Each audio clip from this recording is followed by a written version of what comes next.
శుక్లాంబరధరం విష్ణుం శశివర్ణం చతుర్భుజం ప్రసన్నవదనం ధ్యాయేత్ సర్వవిఘ్నోపశాంతయేత్. గురుర్బ్రహ్మా గురుర్విష్ణుః గురుర్దేవో మహేశ్వరः గురుః సాక్షాత్ పరబ్రహ్మ తస్మై శ్రీగురవై నమః. వ్యాసాయ విష్ణురూపాయ వ్యాసరూపాయ విష్ణవే నమో వై బ్రహ్మనిధయే వాసిష్ఠాయ నమో నమః. కూజంతం రామ రామీతి మధురం మధురాక్షరం ఆరుహ్య కవితాశాఖాం వందే వాల్మీకికోకిలం. శృతిస్మృతిపురాణానాం ఆలయం కరుణాలయం నమామి భగవత్పాదశంకరం లోకశంకరం. సదాశివసమారంభాం శంకరాచార్యమధ్యమాం అస్మదాచార్యపర్యంతాం వందే గురుపరంపరాం. వాగర్ధావివ సంపృక్తౌ వాగర్ధప్రతిపత్తయే జగతః పితరౌ వందే పార్వతీపరమేశ్వరౌ. సూక్తిం సమగ్రయతున స్వయమేవ లక్ష్మీః శ్రీరంగరాజమహిషీ మధురైః కటాక్షైః. వైదగ్ధ్యవర్ణకునగుంభనగౌరవైర్యాం కండూలకర్ణకుహరాः కవయోధయంతి.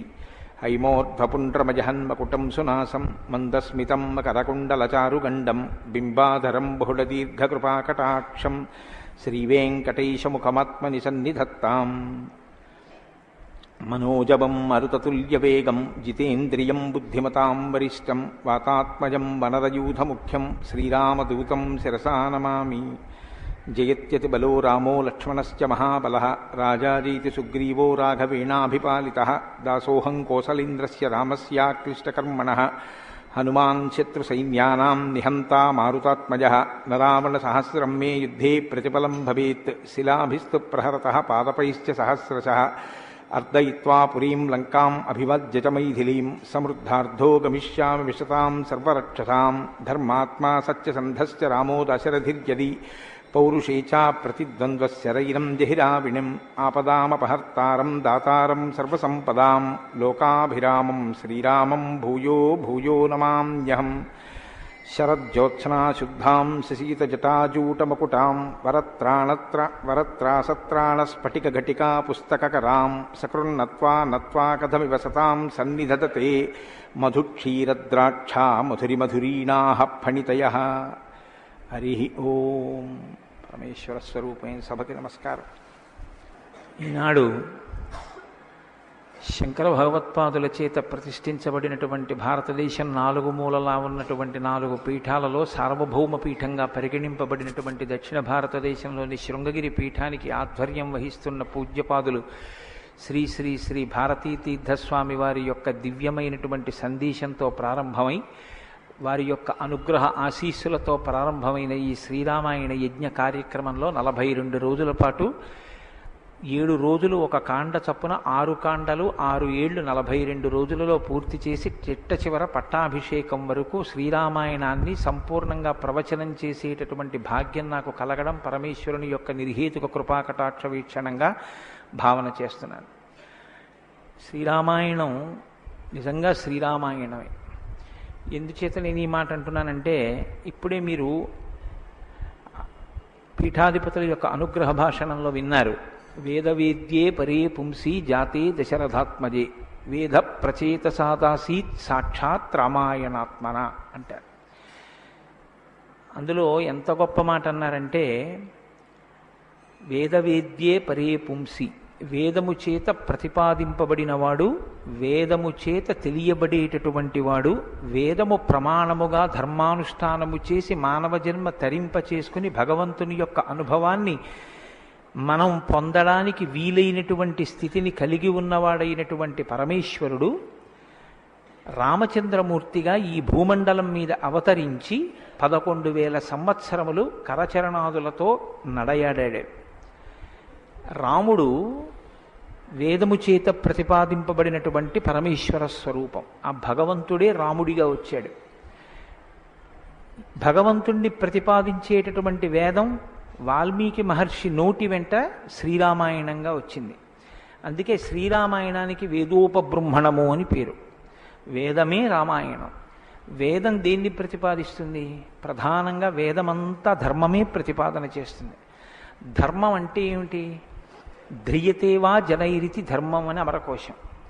ధర్మం అంటే తెలుసుకోవడం ధర్మంలో ఒక భాగం. కేవలం తెలుసుకోవడం ధర్మం కాదు. తెలుసుకున్నాడు, అనుష్ఠించడు. అప్పుడు ధర్మమా అంటే ధర్మం కాదు. మీరు శ్రీరామాయణాన్ని జాగ్రత్తగా పరిశీలనం చేస్తే రాముడికి ఎన్ని తెలుసో ఎంత తెలుసో, రావణుడికి అన్ని తెలుసు అంతా తెలుసు.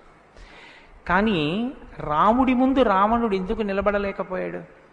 ఒక్కటే కారణం, తాను తెలుసుకున్నది తాను విన్నది అనుష్ఠించాడు రామచంద్రమూర్తి. తాను విన్నది తాను తెలుసుకున్నది తన సౌకర్యానికి అనుగుణంగా మార్చుకుని దబాయించి బ్రతికే ప్రయత్నం చేస్తాడు రావణాసురుడు. ధర్మాన్ని మీరు తెలుసుకోవడం ప్రధానం ఎంతో, దాన్ని అనుష్ఠించడం కూడా అంతే అవసరం. అనుష్ఠానానికి పనికిరానటువంటి ధర్మం ఉపయోగం లేనిదవుతుంది. ఇంట్లో కర్ర ఉంది, వీధిలో కుక్క ఉంది. కుక్క మీ మీద పడడానికి ఉద్యుక్తమవుతున్న సమయంలో మీ ఇంట్లో కర్ర ఉంది కదా అని మీ మీద పడ్డం మానదు. మీ చేతిలో కర్ర ఉంటే కుక్క మీ మీద పడకుండా ఉంటుంది. ధర్మో రక్షతి రక్షిత అన్న మాటకు అర్థం ఏంటంటే, మీరు ధర్మాన్ని అనుష్ఠిస్తే మిమ్మల్ని ధర్మం కాపాడుతుంది. ధర్మం విషయంలో తెలుసుకోవలసినటువంటి అత్యంత ముఖ్యమైన విషయం ఒకటి ఉంటుంది. ధర్మం ఇలా అనుష్ఠిస్తే అలా వెంటనే ఫలితం ఇవ్వాలని ఎక్కడ ఉండదు, ఒకచో అలా ఉండొచ్చు. ధర్మం ఎటువంటిదంటే, పంట పండడం కోసమని చెప్పి వ్యవసాయదారుడు భూమిని దున్నడం మొదలు పెడతాడు. భూమిని దున్నగానే పంట పండుతుందా? భూమిని దున్నిన తరువాత వర్షం పడే వరకు ఎదురు చూడాలి.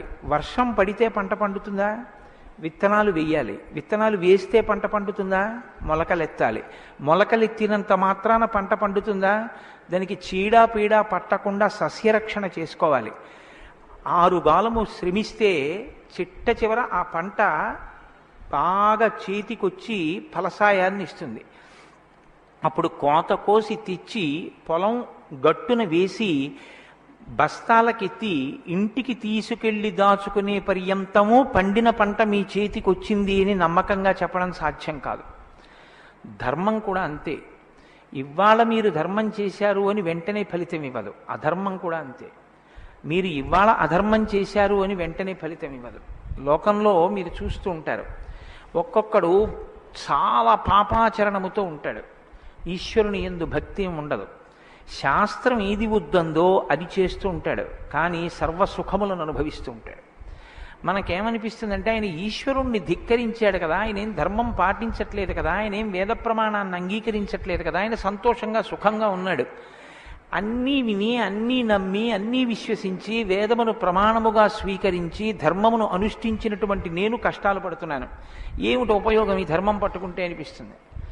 ధర్మం పట్టుకోవడం ఎటువంటిది అంటే, పంట పండడం కోసమని పొలం దున్నడం లాంటిది. పొలం దున్ని కష్టపడిన వాడికి పంట ఎప్పటికైనా చేతికొచ్చినట్టే. ధర్మాన్ని అనుష్ఠించిన వాడికి కూడా ధర్మం కాపాడి తీరుతుంది. అధర్మం ఇంటికి అంటుకున్నటువంటి చిన్న మంట లాంటిది. చిన్న మంటే కదా నన్ను ఏం చేస్తుందని పడుకున్న వాడికి చిట్ట చివర ఇల్లంతా ఎలా కాలిపోతుందో, అధర్మంలో మనం ఉన్నామని తెలుసుకుని అధర్మ పథంలోంచి బయటికి వచ్చే ప్రయత్నం చేయకపోతే చిట్ట చివరికి జరిగేటటువంటి పరిణామం కూడా అలాగే ఉంటుంది. కాంచన లంక ఉంది, అంత బలగం ఉంది, అంత గొప్ప సుఖాలు అనుభవించాడు, 10 తలకాయలున్నాయి, గొప్ప తపస్సు ఉంది, ఈశ్వరుడి యొక్క అనుగ్రహాన్ని పొందాడు, పరమేశ్వరుణ్ణి సాకారంగా దర్శనం చేశాడు, పుష్పక విమానం ఎక్కి ప్రపంచమంతా తిరిగాడు. చిట్ట చివరికి ఏమయ్యాడు? అధర్మాన్ని పట్టుకున్నందుకు కడుపున పుట్టినటువంటి బిడ్డల దగ్గర నుండి భార్య చిట్ట చివర ఏడుస్తూ యుద్ధభూమిలోకి వచ్చి, నువ్వు అధర్మాన్ని పాటించడం వల్లే ఇటువంటి చావు చచ్చావని మండోదరి గుండెలు బాదుకుని ఏడిచేటటువంటి స్థితిని రావణుడు పొందాడు. ప్రతి క్షణం ధర్మాన్ని అనుష్ఠించాడు. ఎంత ఓపికగా అనుష్ఠించాడంటే, ఎన్ని కష్టాలైనా రాని ఆయనకి కావలసింది మాత్రం ఒక్కటే, ధర్మం. ధర్మమా సుఖమా, ధర్మమా కష్టమా, ధర్మమా ప్రయోజనమా, ధర్మమా అడ్డదారా, ధర్మమా కోరిక తీరడమా, మీరు పక్కన ఏవి పెట్టి చూడండి, శ్రీరామచంద్రమూర్తి జీవితం అంతా ఒకటే, ధర్మమే. వాలన్నాడు, సుగ్రీవుడితో ఎందుకు స్నేహం చేశావు? నాతో స్నేహం చేస్తే రావణాసురుణ్ణి నిగ్రహించి నీ భార్యని వెంటనే ఇప్పిద్దును, ఎందుకు సుగ్రీవుడితో స్నేహం చేశావని అడిగాడు. నాకు కావలసింది ధర్మం. అధర్మాన్ని పాటించేటటువంటి నీతోటి స్నేహం వల్ల నా భార్యని తెచ్చుకోవడం నాకు అక్కర్లేదు. అందుకు నిన్ను నిగ్రహించానన్నాడు. తండ్రి మరణించాడు, చెక్కు చెదరలేదు. భార్యను అపహరించారు, చెక్కు చెదరలేదు. రాజ్యం పోయింది, చెక్కు చెదరలేదు. జటాయువు మరణించాడు, చెక్కు చెదరలేదు. ఇలా కాదన్నయ్య, ఈ మార్గాన్ని విడిచిపెట్టి ఇలా వెళ్ళన్నాడు తోడ పుట్టినటువంటి లక్ష్మణమూర్తి. నాకొద్దన్నాడు. కన్న తల్లి కౌసల్య అంది, నీ తండ్రి ఇటువంటి దురాత్ముడు, కాబట్టి నన్ను కూడా నీతో తీసుకెళ్ళండి. వద్దమ్మా, ధర్మం ప్రధానం అన్నాడు. ఎన్ని పర్యాయాలు ఆయన మాట్లాడితే ధర్మం ధర్మం ధర్మం. అయితే ఇక్కడ మీరు ఒక మాట గమనించవలసి ఉంటుంది. ధర్మం అంటే ఏది ధర్మం? కోటేశ్వరరావు గారు చెప్తే ధర్మం అవుతుందా? లేకపోతే ఎవరో నేను ఇది చెప్తానండి ఇది ధర్మం అంటే అవుతుందా? మనం చెప్తే ధర్మం అవదు, వేదం చెప్తే ధర్మం అవుతుంది. వేదం ఏది చెప్పిందో అది ధర్మం. వేదమునకు వ్యతిరేకముగా చెప్పనటువంటి స్మృతి చెప్పినది ధర్మం. వేదమునకు వ్యతిరేకంగా చెప్పని స్మృతి చెప్పిన మాట పాటించిన వాడిది ధర్మం. ఆ ధర్మం ఎవడు పట్టుకుంటాడో వాడే శ్రీరాముడు. ఆ ధర్మాన్ని ఎవడు పట్టుకుంటాడో వాడు అంతిమంగా పొందేది ఏదంటే విజయమే. 11,000 సంవత్సరములు ఈ భూమండలాన్ని పరిపాలించినటువంటి రామచంద్రమూర్తి పడనటువంటి కష్టం లేదు. ఇన్ని కష్టాలు పడుతున్నా ఆయన ఇతరులకు సుఖాన్ని ఇచ్చాడు, ఇతరులకు ఆనందం ఇచ్చాడు, ఇతరులకు సంతోషం ఇచ్చాడు తప్ప నేనింత కష్టంలో ఉన్నాను మీరెందుకు నవ్వాలని ఆయన ఎన్నడూ అడగలేదు. అందుకే రాముడు యోగి అన్నారు పెద్దలు. యోగి అంటే పైన ఎన్ని కష్టాలైనా రావచ్చు, కానీ లోపల మాత్రం తాను నిర్వికారంగా ఉంటాడు. అందుకే పుట్టినది కూడా నవమి తిథి నాడు పుట్టాడు మహానుభావుడు. 9 అంకెకున్న గొప్పతనం చూడండి. మీరు ఎంత పెట్టి 9ని హెచ్చవేయండి మళ్ళీ 9గా మారుతూ ఉంటుంది. 9 ఒకట్ల 9, 9 2 18, 8 1 9, 9 3 27, 7 2 9, 9 4 36, 6 3 9, 9 5 45, 5 4 9. ఏం చేసినా మళ్ళీ 9 అవుతూ ఉంటుంది. ఎన్ని కష్టాలు బయట రానివ్వండి, ఎన్ని వైక్లభ్యాలు కలగనివ్వండి, లోపల మాత్రం రాముడు ఎప్పుడూ ధర్మాన్నే పట్టుకొని ఉంటాడు. ధర్మాన్ని పట్టుకోవడం అంటే రాముడు రామాయణంలో మాట్లాడింది మీరు గమనించాలి. ఎప్పుడైనా రామాయణం చదవడం, రామాయణం వినడం అంటే ఒక్క పర్యాయం అని మీరు అనుకోకండి. రామాయణాన్ని బహుకోణాలలో చదవండి. రాముడు మాట్లాడితే అని రామాయణం చదవండి ఒకసారి. రాముడు ఎప్పుడు నేను ఇలా చెప్తాను అని అనడు. రాముడు ఎప్పుడు చెప్పినా ఎలా చెప్తాడంటే ఋషులు ఇలా చెప్పారంటాడు, పెద్దలు ఇలా చెప్పారంటాడు, శాస్త్రం ఇలా చెప్పిందంటాడు తప్ప నేను ఇలా చెప్తానన్నాడు రాముడు. తన నిర్ణయం కాదు, తాను ఏది చెప్పాలో కాదు, శాస్త్రం ఏం చెప్పిందో చెప్తాడు, ఋషులు ఏం చెప్పారో చెప్తాడు, పెద్దలు ఏం చెప్పారో చెప్తాడు, తాను ఎందుకు ధర్మాన్ని అనుష్ఠిస్తున్నానో చెప్తాడు. తన జీవితాన్ని ఆదర్శవంతంగా తీసుకొచ్చి మనుష్య జాతికంతటికి ఫలంగా అందించాడు. అటువంటి ధర్మాత్ముడైనటువంటి రామచంద్రమూర్తి మనుష్యుడిగా అవతారాన్ని స్వీకరించి ఉండకపోతే అసలు మనుష్యుని యొక్క జన్మ ప్రయోజనం ఇంత గొప్పవాడా మనిషి అన్న విషయమే లోకానికి అర్థమయ్యుండేది కాదు. ఎందుకంటే మీరు ఒక విషయాన్ని జాగ్రత్తగా గమనించండి. రామావతార స్వీకారానికి ముందరే రామనామం లోకంలో ఉంది. రామావతారానికి ముందు రామనామం లేకపోతే వాల్మీకి మహర్షికి రామనామాన్ని ఎలాగా ఉపదేశం చేశారు ఋషులు?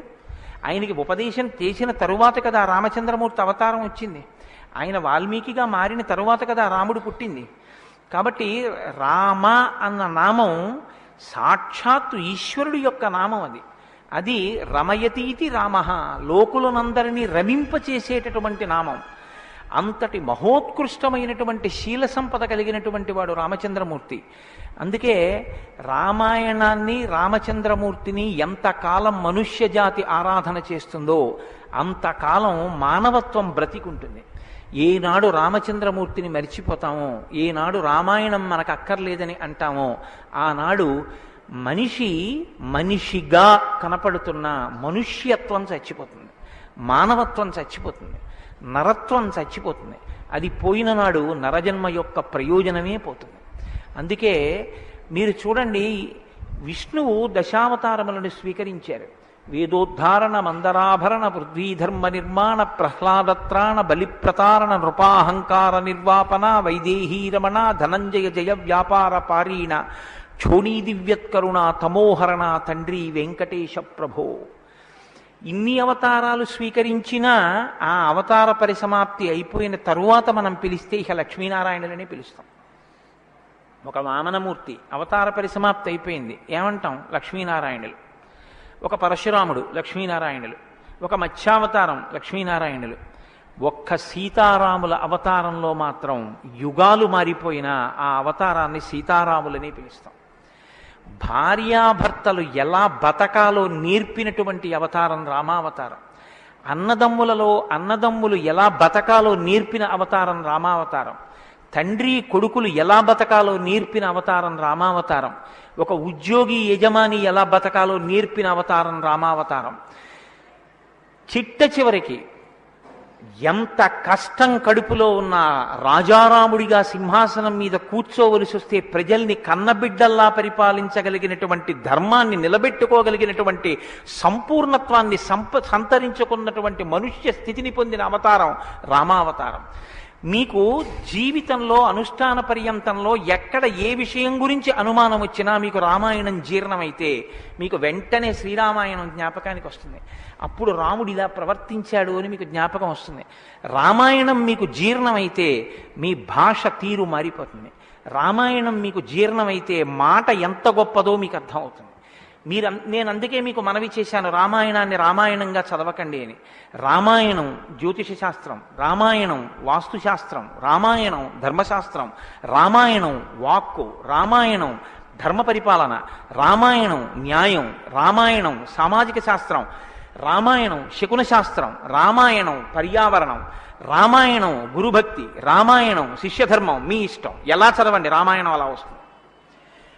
మీకిచ్చినది మట్టి ముద్ద, మీరు దాంతో మూకుడు చేసుకుంటారో, పళ్ళెం చేసుకుంటారో, ప్రమిద చేసుకుంటారో, గిన్నె చేసుకుంటారో, గరిటె చేసుకుంటారో మీ ఇష్టం. రామాయణాన్ని మీరు ఎలా చూడాలనుకుంటే మీకు అలా కనపడుతుంది. శ్రీరామాయణానికి ఉన్న గొప్పతనం ఏమిటంటే వాల్మీకి మహర్షి ఎవ్వరికీ కూడా కితాబులు ఇవ్వరు. రావణాసురుడు దుష్టుడని వాల్మీకి మహర్షి అనరు. వాల్మీకి మహర్షి చెప్పేది ఇలా చేశాడని చెప్తారు. తెల్లవారకట్ట లేచాడు, పరస్త్రీ పట్ల కామంతో మనసు కదిలింది. నీకు నచ్చి నీకు కూడా అలా ఉండాలనుకుంటే నీ ఇష్టం, నీ తల కూడా తెగిపోతుంది. నీవు కూడా పుత్రమిత్ర కళత్రాదులతో భంగపాటు పొందుతావు. రాముడు నిద్రలేస్తూనే నదీ స్నానం చేసి సంధ్యావందనం చేశాడు. నువ్వు రాముడిలా ఉండాలనుకుంటే 7 తరాలు తరిస్తాయి. నీకేది కావాలో నువ్వు నిర్ణయించుకో. రాముడు గొప్పవాడని చెప్పరు, రావణుడు తక్కువవాడని చెప్పరు. నువ్వేది తెలుసుకోవాలో అది నువ్వు తెలుసుకొని అనుష్ఠించాలి. అది శ్రీరామాయణం యొక్క గొప్పతనం. అంత గొప్ప అవతారంలో రాముడు ఎప్పుడు మాట్లాడినా ఋషివాక్కుని సమర్థిస్తాడు. రాముడు ఎప్పుడు మాట్లాడినా వేదవాక్కుని సమర్థిస్తాడు. రాముడు ఎప్పుడు మాట్లాడినా ధర్మాన్ని సమర్థిస్తాడు. ఇది మీరు బాగా జ్ఞాపకం పెట్టుకోవాలి. మనం శ్రీరామాయణం వింటున్నది శృంగగిరి పీఠంలో వింటున్నాం. అదేమిటండి పీఠ శాఖ కదా అని మీరు అనొచ్చు. ఆత్మావై పుత్రనామాసి, కొడుక్కి తండ్రికి అభేదం. బింబానికి బింబం ఎందులోంచి వచ్చిందో ఆ బింబం వచ్చినటువంటిది లేదా ప్రతిబింబం పుట్టిన బింబం రెండూ ఒకటే. అద్దం ముందు నిలబడితే నా ప్రతిబింబం కనబడితే ఆ ప్రతిబింబం బొట్టు పెట్టుకోలేదనుకోండి, దిక్కుమాలిన ప్రతిబింబమా బొట్టు పెట్టుకోవద్దా తప్పు కదా అని ప్రతిబింబానికి బొట్టు పెడితే నాకు బొట్టు వస్తుందా? బింబానికి బొట్టెట్టుకుంటే ప్రతిబింబానికి బొట్టు వస్తుంది. బింబానికి ప్రతిబింబానికి తండ్రికి కొడుక్కి గురువుకి శిష్యుడికి అభేదమైతే గుంటూరు శృంగగిరి పీఠ శాఖకి ఎక్కడో కర్ణాటక రాష్ట్రంలో ఉన్న శృంగగిరి పీఠానికి నా దృష్టిలో అభేదం. శృంగగిరి పీఠంలో కూర్చుని శ్రీరామాయణ ప్రవచనం చెయ్యవలసి వస్తే నేను ఒక మాట చెప్పకుండా రామాయణాన్ని ప్రారంభించేస్తే నేను ఒక పొరపాటు చేసిన వాడిని అవుతాను. ఇన్ని పీఠాల్ని స్థాపించినటువంటి శంకర భగవత్పాదులు అవతార పరిసమాప్తి చేస్తూ ఒక మాట చెప్పారు. వేదో నిత్యమధీయతాం తదుదితం కర్మస్వనుష్ఠీయతాం. ప్రతిరోజు వేదం చదువుకో. నువ్వు చేసే ఏ కర్మ అయినా వేదం ఎలా చెప్పిందో అలాగే చెయ్యి. అంతేకాని నీ స్వంత బుద్ధితో ఏ పనిని చెయ్యవద్దు. వేదో నిత్యమధీయతాం తదుదితం కర్మస్వనుష్ఠీయతాం దుస్తర్కాస్తు విరమ్యతాం. ఈశ్వరుడు నోరిచ్చాడు కదా అని నీ చిత్తం వచ్చినట్టుగా వాదనలు చేయవద్దు. నువ్వు ఏది మాట్లాడినా శృతిశిరపక్షస్వనుష్ఠీయతాం. ఉపనిషత్తులు ఏం చెప్పాయో, వేదం ఏం చెప్పిందో దాన్ని సమర్థించడానికి నీ వాగ్బలాన్ని ఉపయోగించు. అంతేకాని ఈశ్వరుడు వాక్కు ఇచ్చాడు కదా అని నీ ఇష్టం వచ్చినట్టు నువ్వు మాట్లాడితే చూడలేదు, లెక్క కట్టుకోలేడని నువ్వు అనుకోవద్దు. లెక్క కట్టేవాడు ఒకడు ఉన్నాడు. మీరు చూడండి, 84 లక్షల జీవరాశులు ఈ ప్రపంచంలో ఉన్నాయి. 84 లక్షల జీవరాశుల్లో 83,99,999 జీవరాశులకి వాక్కు లేదు. ఒక్క నరజన్మకే వాక్కుంది. మళ్ళీ ఈ నరజన్మలో కొంతమంది మాత్రమే ఆ మాట చెప్పగలరు. కొంతమంది నరులుగా జన్మించిన నోరు విప్పి రామా అని గట్టిగా అనరా అంటే రామా అని అనలేరు. అది వారి దురదృష్టం. కానీ మనం భగవన్నామమును పలకగలం. భగవన్నామం పలికి తరించగలిగినటువంటి భాగ్యం మనకుంది. హరునకు అవ్విభీషణున కద్రిజకున్ తిరుమంత్రరాజమై కరికి నహల్యకున్ ద్రుపదకన్యకు నార్తి హరించు చుట్టమై బరగిన ఎట్టి నీ పతితపావన నామము నాదు జిహ్మపై నిరంతరము నటింపచేయుమి కదా చరధి కరుణాపయోనిధి అని వేడుకున్నాడు గోపరాజు గారు. నాకేం అక్కర్లేదయ్యా స్వామి, నీ నామం నా నాలుక మీద నర్తింపచేయవయ్యా చాలన్నాడు. పవి పుష్పంబగు అగ్ని మంచగు నాకూపారం భూమిస్థలంబగు శత్రుండతిమిత్రుడవు విషము దివ్యాహారమౌ నిన్నగా అవనీమండలి లోపలం శివ శివేచ్ఛాభాషణోల్లాసకిన్ శివ నీ నామము సర్వవస్యకరమౌ శ్రీకాళహస్తీశ్వర. నాకు నీ శివనామం నా నాలుక మీద నర్తించాలని కోరుకున్నాడు ధూర్జటి.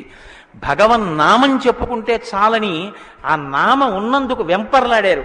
అంత్యకాలమునందు ఆయాసమున నిన్ను తలుచునో తలపనో తలతునిపుడి నరసింహ నరసింహ నరసింహ లక్ష్మీ చ దానవంతక కోటి భానుతేజ గోవింద గోవింద గోవింద సర్వేశ పన్నగాధిపశాయి పద్మనాభ అని రెండు చేతులిచ్చి నమస్కారం చేసి చిట్ట చివర ప్రాణం పోయేటప్పుడు ఆవేళ యమదూతల అగ్రహంబున వచ్చి ప్రాణముల్ పెకలించి పట్టునప్పుడు కపవాత పైత్యముల్ కప్పగా శ్రమచేత కంపముద్భవమంది కష్టపడుచు నారాయణాయంచు నా జిహ్వతో నిన్ను పిలుతునో శ్రమచేత పిలువలేనో నాటికిపుడి నీ నామస్మరణ చేతు చెవినిడవయ్య భూషణ వికాస శ్రీధర్మపుర నివాస దుష్ట సంహార నరసింహ దురిత దూరాన్ని గుండెలు బాదుకున్నాడు నరసింహశతకర్త.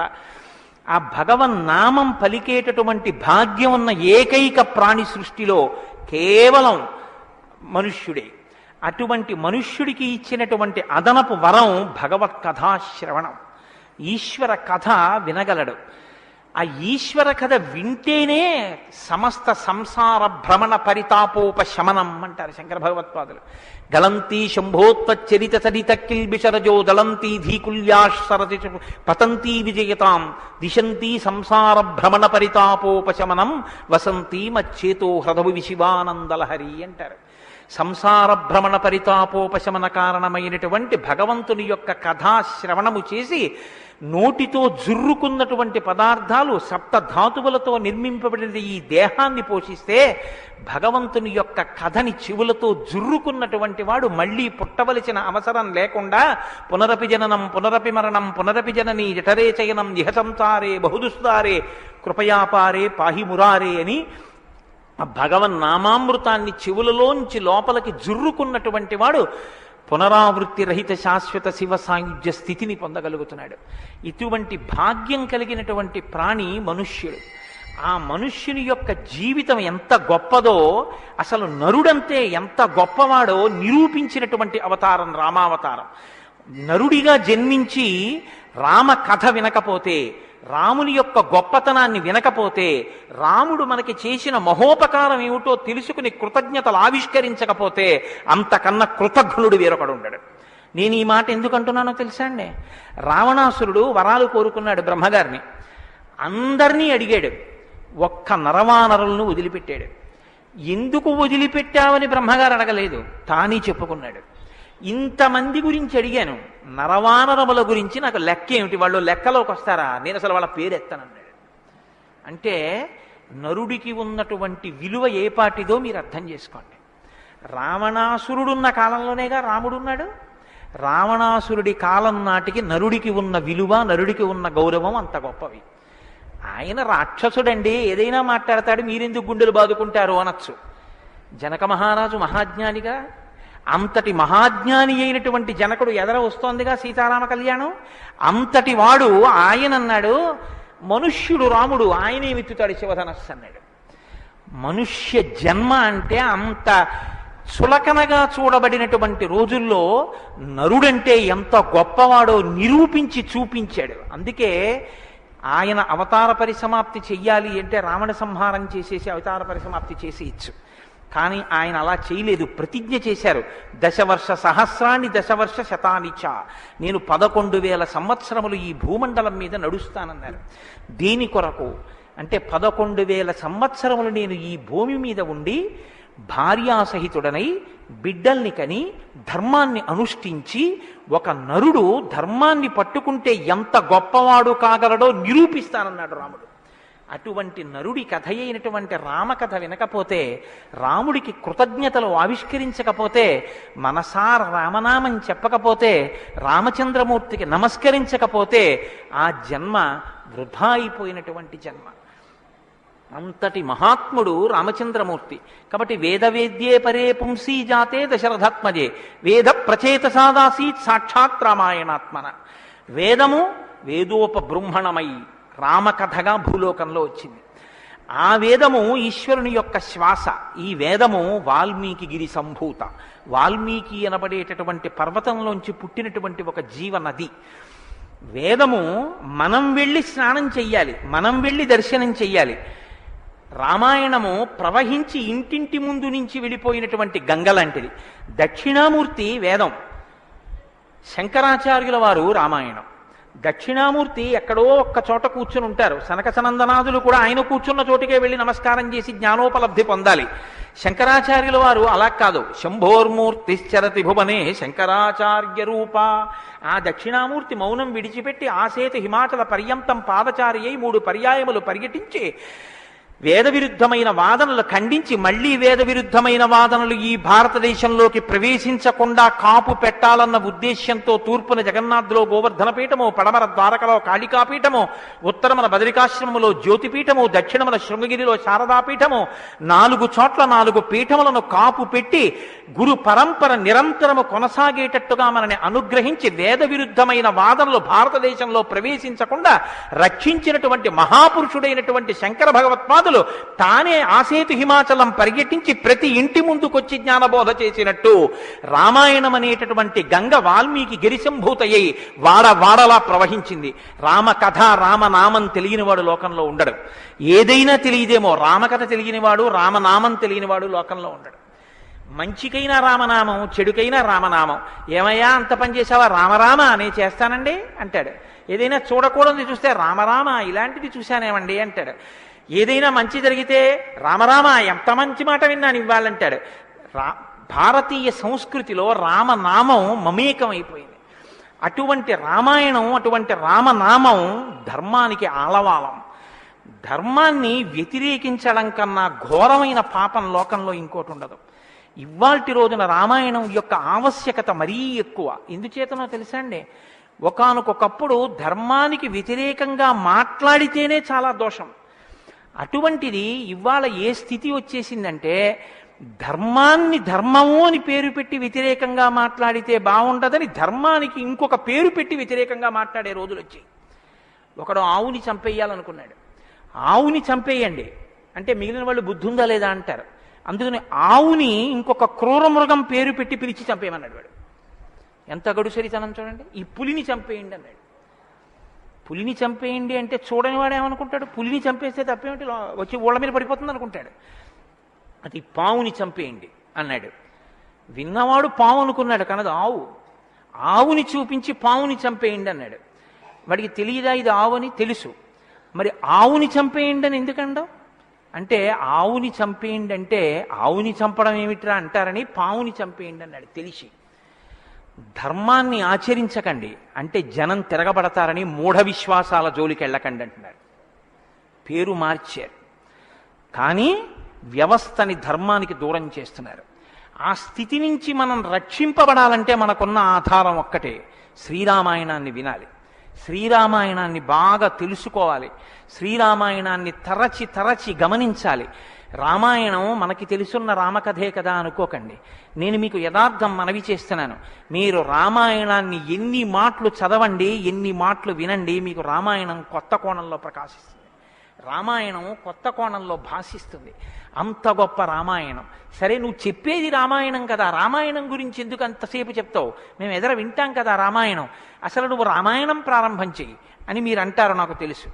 శ్రీరామాయణ ప్రారంభం ఎక్కడ జరిగింది అంటే, తపస్వాధ్యాయ నిరతం తపస్వీ వాగ్విదాం వరం నారదం పరిపప్రచ్చర్ వాల్మీకి మునిపుంగవం అన్నారు. అంటే ఒకానొకనాడు వాల్మీకి మహర్షి తన ఆశ్రమంలో ఉన్నారు. నారద మహర్షి వచ్చారు. నారద మహర్షి వస్తే వచ్చిన నారద మహర్షి ఎటువంటి వారో చెప్తున్నారు మొదట. ఏదో నారదుడు వచ్చారు, వాల్మీకి అడిగారు, అది కాదు ఆ శ్లోకం. మీరు ఆ శ్లోకాన్ని చాలా జాగ్రత్తగా గమనించాలి. ఎటువంటి నారదుడు ఎటువంటి వాల్మీకి మహర్షి ఆశ్రమానికి వచ్చారట?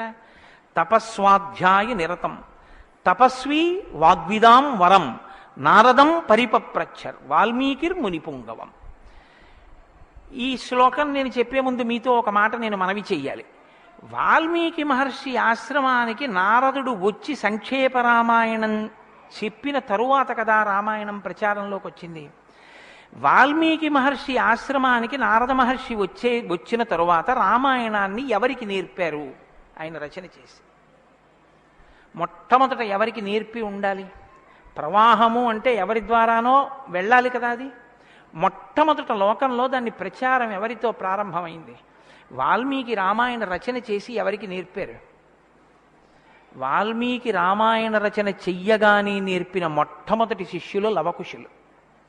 లవకుశులకి మొట్టమొదట రామాయణం నేర్పుంటే సీతమ్మ వాల్మీకి ఆశ్రమంలో ఉందా లేదా? ఉంది.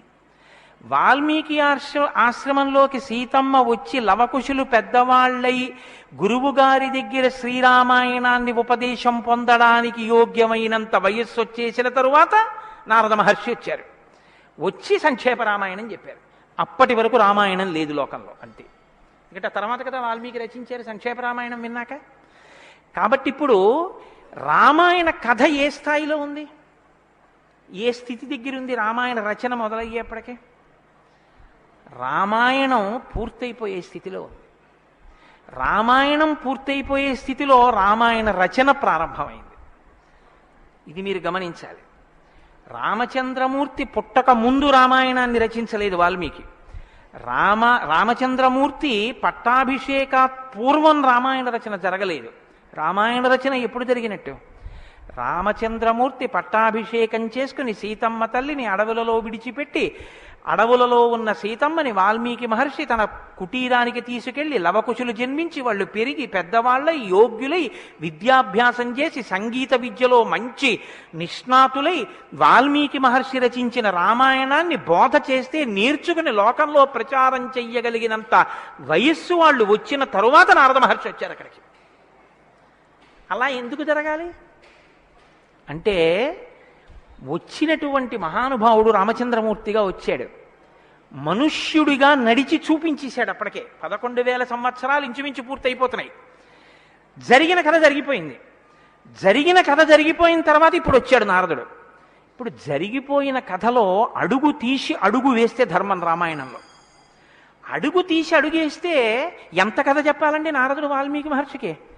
రాముడు పుట్టుక ముందు దగ్గర నుంచి చాలా కష్టపడి రాముడు ఇలా మాట్లాడాడు, రాముడు అలా మాట్లాడాడు, సీతమ్మ రాముడి దగ్గరికి ఇలా వెళ్ళింది, దశరథ మహారాజు గారి దగ్గరికి రాముడు ఇలా వెళ్ళాడు, రాముడు కౌసల్య దగ్గరికి ఇలా వెళ్ళాడు, రాముడితో ఇలా మాట్లాడాడు, ఇవన్నీ నారదుడు చెప్పాలి. నారదుడు ఎలా చెప్పగలడు? చెప్పగలడు. సర్వజ్ఞుడు, మహానుభావుడు, గురుస్వరూపం కాబట్టి చెప్పగలడు. కానీ అలా చెప్తూ వెడితే రామాయణం ఎవరు చెప్పినట్టు అవుతుంది? నారదుడు చెప్పింది వాల్మీకి రాసింది అవుతుంది. మరి వాల్మీకి రామాయణ రచన చేశారని మనం ఎలా చెప్తున్నాం? ఒకటే కారణం, సంక్షేప రామాయణమే నారదుడు చెప్పాడు. కేవలం ఒక 100 శ్లోకాల దగ్గరలో రామకథని ఒక్కసారి అలా చిన్న మాల కింద అల్లి చెప్పి వెళ్ళిపోయాడంతే. మిగిలిన రామకథ రాముడు ఎలా కదిలాడో, ఎలా అడుగేశాడో, ఎలా నడిచాడో, ఎలా మాట్లాడాడో ఇవన్నీ వాల్మీకి మహర్షికి కనపడ్డాయి. ఎప్పుడు? అయిపోయాక కదండి. రాముడు పుట్టేశాక, రాముడు మాట్లాడాక, రాముడి పెళ్ళైపోయాక, రాముడు యుద్ధం చేశాక, రాముడు అప్పుడు సీతమ్మతో అంతఃపురంలో ఇలా మాట్లాడాడని వాల్మీకి తెలిసింది. ఎలా తెలిసింది? 2 కారణాలతో తెలియాలి. రాముడు చెప్పాలి, 2 వాల్మీకి ఊహ చెయ్యాలి. రాముడు చెప్తే అన్నీ అలా ఏకాంతంలో తాను సీతమ్మతో మాట్లాడినవి కూడా చెప్తాడా? మర్యాదా పురుషోత్తముడైన వాడు. 2 ఊహ చేస్తే ఊహ నిజం కావాలని ఎక్కడుంది? అప్పుడు రామాయణం మీరు వేదోపబ్రహ్మణంగా ప్రమాణంగా ఎలా స్వీకరించి చెప్పుకుంటున్నారు ఇవాళకి? కాబట్టి ఆ రెండిటికి మధ్యలో ఏదో ఉండాలి మీరు నమ్మాలంటే కదా. ఇప్పుడు చెప్పండి, రామాయణం ఓ కొత్త కోణంలో మీరు వినవలసిన అవసరం ఉందా లేదా ప్రారంభంలోనే? కాబట్టి నారదుడు వచ్చాడు, వాల్మీకి చెప్పాడు, అంతే. వినకండి. ఎటువంటి నారదుడు వచ్చాడు, ఎటువంటి వాల్మీకి చెప్తున్నాడు, అసలు ఏ స్థితిలో ఉన్నారు ఇప్పుడు వాల్మీకి మహర్షి అంటే సీతమ్మ తల్లి ఆయన ఆశ్రమంలో ఉంది. సీతమ్మ తల్లి ఊరట పొందడానికి కావలసిన వాతావరణం ఆశ్రమంలో ఉంది. ఆయన నిరంతరము కూడా తపస్వి అయి ఉన్నారు. తపస్వి అంటే కృచ్ఛచాంద్రాయణాది వ్రతములు చేసేటటువంటి వాడు. అంటే శుక్లపక్షంలో తిథులు పెరుగుతున్నప్పుడు ఒక్కొక్క ముద్ద పెంచుకుంటూ పెడతారు, పౌర్ణమికి పూర్తిగా భోజనం చేస్తారు. బహుళపక్షంలో ఒక్కొక్క ముద్ద తగ్గిస్తూ అమావాస్య వచ్చేటప్పటికి పూర్ణంగా ఆహారం విడిచిపెట్టేస్తారు. ఇలా విడిచిపెట్టి నిరంతరం వేదం చదువుకుంటూ వేదము చేత ప్రతిపాదింపబడిన పరమేశ్వర స్వరూపాన్ని ఇక్కడే అనుభవంలోకి తెచ్చుకునే ప్రయత్నం చేస్తారు. అహం బ్రహ్మాస్మి అంటే అది కదండి శృంగగిరి పీఠానికి మహావాక్యం, అహం బ్రహ్మాస్మి, నేనే ఈశ్వరుడను అన్న వాక్యాన్ని అనుభవపూర్వకం చేసుకోవాలి. దానికి ఈ వ్రతం అంతా కర్మాచరణం. ఇప్పుడు ఈ కర్మాచరణం అంతా చేసి తపిస్తున్న వాల్మీకి దేని కొరకు తపిస్తున్నారు? బ్రహ్మముగా తనను తాను తెలుసుకొనుట కొరకు ప్రయత్నిస్తున్నారు. ఇప్పుడు యోగ్యమైన కాలం సిద్ధించింది. యోగ్యమైన కాలం సిద్ధిస్తే ఉపదేశం చెయ్యడానికి రావలసిన వాడు ఎవరు రావాలి? గురువుగారు రావాలి. గురువుగారి కన్నా మంగళస్వరూపం లోకంలో ఉంటుందా? ఇంకుండదు. అన్నిటికన్నా మంగళస్వరూపం ఏది అంటే గురువుగారి. గురువుగారి కన్నా గొప్పవాడు, గురువుగారి కన్నా అధికుడు లోకంలో ఉండడు. నగురోరధికం నగురోరధికం నగురోరధికం ఇది శివశాసనత. గురువు కన్నా అధికుడి లోకంలో లేడు. మరి ఈశ్వరుడండి అని మీకు అనుమానం రావచ్చు. ఈశ్వరుడి కన్నా అధికుడు గురువే. ఎందువల్ల? అసలు గురువు లేకపోతే ఈశ్వరుడి యొక్క అస్తిత్వం ప్రకటనం కాదు. సరికదా? నేను మీకు ఒక మాటలో చెప్పాలంటే శృంగగిరి పీఠాధిపత్యం వహించిన చంద్రశేఖర భారతీ స్వామి వారి దగ్గరికి ఒక వ్యక్తి వెళ్ళి అన్నాడు, నా దగ్గర ఒకటి కన్నా ఎక్కువ మంత్రాలు ఉపదేశం పొందినవి ఉన్నాయి. నేను ఒక మంత్రానికి ధ్యాన శ్లోకం చేసి మంత్రాన్ని అనుష్ఠిస్తుంటే ఇంకో మంత్రం యొక్క ధ్యాన శ్లోకంలో స్వరూపం కనపడుతోంది, నన్ను ఏం చేయమంటారని అడిగాడు. ఆయన అన్నారు, నీకు ఉపదేశం చేసినటువంటి గురువు గారి పాదాలు నీకు కనపడుతుంటాయా? అయ్యో నాకు చాలా ఇష్టం అండి, మా గురువు గారి పాదాలు నాకు బాగా జ్ఞాపకం. ఏ మంత్రం చేసినా గురువుగారి పాదాలే చూడన్నారు. అలా ఎలా కుదురుతుందండి అన్నాడు ఆయన. ఆ ధ్యాన శ్లోకంలో రూపం కదా చూడాలి. ఏ మంత్రం చేసినా గురువుగారి పాదాలు ఎలా చూస్తాం? ఏ గురుర్ బ్రహ్మ గురుర్ విష్ణు గురుర్దేవో మహేశ్వర, గురువే బ్రహ్మ గురువే విష్ణువు గురువే మహేశ్వరుడు. ఇక గురువుగారి పాదాలే ఆ దేవతలన్నీ. కాబట్టి గురువుగారి పాదాలు చూస్తూ నువ్వు ఏ మంత్రం చెప్పినా ఆ మంత్రం సిద్ధిస్తుంది. అయినప్పుడు ఇప్పుడు గురుదర్శనమే మంగళకరమైనటువంటి దర్శనం. నారదుని యొక్క దర్శనం, నారదుని యొక్క పేరెత్తడం కన్నా గొప్పతనం ఇంకోట్లేదు. కాబట్టి ఇప్పుడు రామాయణ ప్రారంభం దేనితో ప్రారంభమైంది? గురువుగారి దర్శనంతో ప్రారంభమైంది. నారద మహర్షి దర్శనం గురువు యొక్క దర్శనం. ఎవరికి? వాల్మీకి. రామాయణాన్ని నమ్ముకున్న జాతికి ప్రతినిధి. మనకే దర్శనంతో ప్రారంభమైంది? జగద్గురు దర్శనంతో మనకి ప్రారంభమైంది. కాబట్టి ఇప్పుడు ఎవరొచ్చారు? ఆ వచ్చినటువంటి వ్యక్తి సామాన్యమైనటువంటి వ్యక్తి రాలేదు, నారదుడు. ఆ వచ్చినటువంటి వారు మహానుభావుడై తపస్వాధ్యాయ నిరతం, నిరంతరము తపస్సు చేసేటటువంటి వారు. మీతో మాట మనవి చేశాను. తపస్సు అంటే ఈ వ్రతమును ఆచరిస్తూ నిత్య నైమిత్తిక కర్మలను వైక్లభ్యం లేకుండా అనుష్ఠించేటటువంటి వారు.